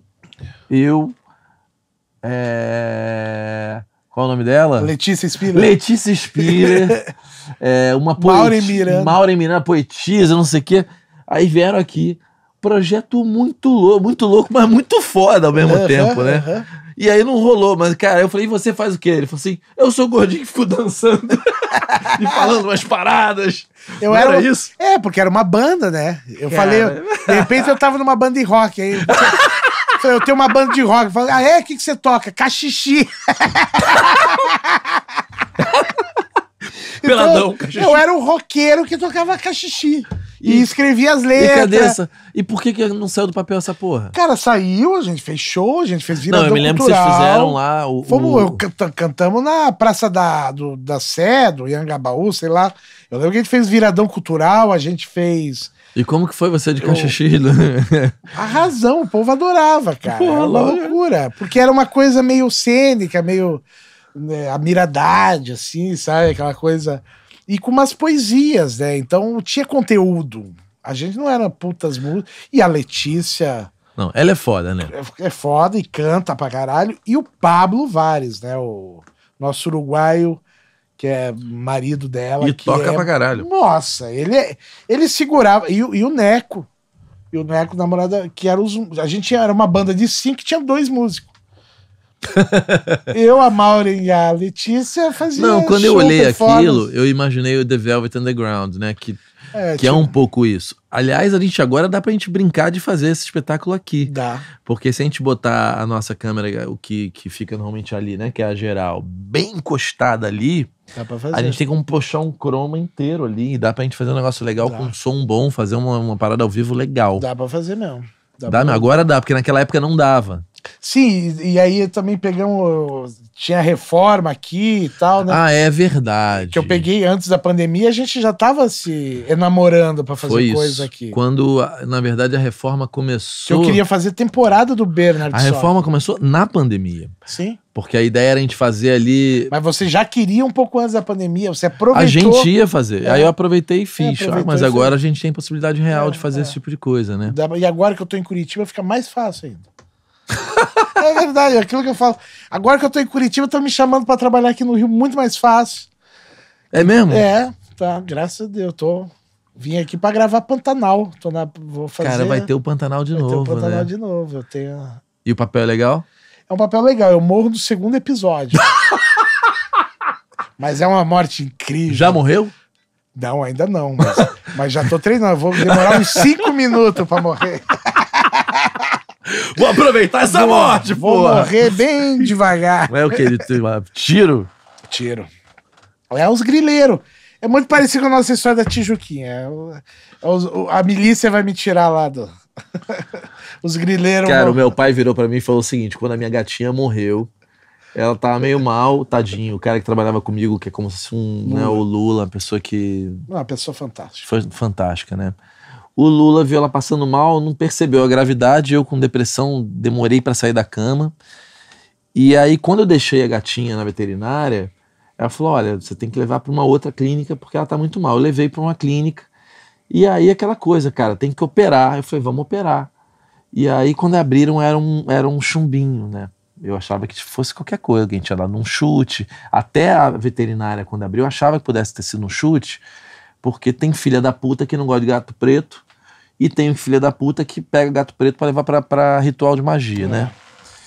E aí era um chumbinho, cara. E aí eu fiquei apavorado. Meu pai falou, obviamente, falou, filho, tem né, aonde você mora? Tem duas possibilidades. Alguém não gosta de gato, dê um tiro no gato, né? Os outros 50%, alguém não gosta de você, dê um tiro no gato. Se eu fosse você... Não esperava. Não, ele falou assim, particularmente eu acho que é 70-30. Cara, não durou 3 dias eu saí dali, né? E aí o dono do condomínio apareceu de amor, tá aquelas coisas, né? Desse tipo de lugar. Tristeza, meu. Tristeza porque é um paraíso, né? Não, e eu fui morar lá, né? Aquelas coisas. Você também é um pouco assim, né? Tipo, acabou a água, aí você vai no síndico. Pô, vai ter que me botar num hotel. Parece eu entrando a primeira vez numa van no Rio de Janeiro. Fui pegar a van pra ir pro Projac, entrei naquela na frente da casa. Rio das Pedras! Falei, vou de van, né? Por que não? Entrei na van. Daqui a pouco foi lotando, eu de pé. Aí eu olhei e falei, não tá lotado demais isso aqui? Aí ele olhou pra mim, só todo mundo virou a cabeça, assim. Eu não, porque não pode, né, botar tanta gente assim dentro de uma van. Aí o cara só olhou pra mim, deu uma risada, falou, não pode tanta coisa. Quer dizer, não pode nem aquela van tá ali, né? Não pode, nada pode, né? E a ingenuidade do curitibano chegando no Rio, falando, tipo, dentro da van, por obséquio, senhor, não está muito lotado essa van? Eu cheguei no condomínio assim, absurdo! Né? A parada era quase tinha uma arma na mesa, né? Quase. Meu querido, o tempo tá quase terminando aqui. Eu tô com muita saudade de você. Eu que tô com saudade de você. Porque você foi muito importante na minha vida mesmo naquele momento. Você sabe disso, né? Sei, meu lindo. E você na minha, né? E eu aprendi muito com você. Aí, vamos se beijar. O Lúcio Mauro Filho falou essa coisa assim, falou, vou aproveitar o dia gay não, você aqui. Pega aqui. Aí eu pego na mão assim. Pai de família. Espero que a gente venha a ter bons anos daqui pra frente, que a gente se encontre com tudo diferente, né? Acho que vai. Eu acho que a gente chegou no fundo do poço, assim, no que podia chegar. Assim, de arte, de sociedade, de mercado. Acho que agora a tendência é melhorar. Vai demorar um pouco. É porque também não tem como piorar, né? Eu acho que não. Eu acho que vai começar uma subida aí os próximos 4, 5 anos. Eu acho que daqui 5 anos a gente vai poder tá dando mais risada do que tá acontecendo aí. Porque a gente perdeu muita gente, né, cara? A gente perdeu muita gente. Valeu, obrigado. E outra coisa, não deixa de usar a internet a teu favor, pelo amor de Deus. Não, cara. Não deixo e quero, você vai me ajudar nisso aí. De verdade, tá? Tá bom. Gente, eu adorei esse cara, um cara muito especial mesmo. A gente se vê no próximo vídeo, valeu.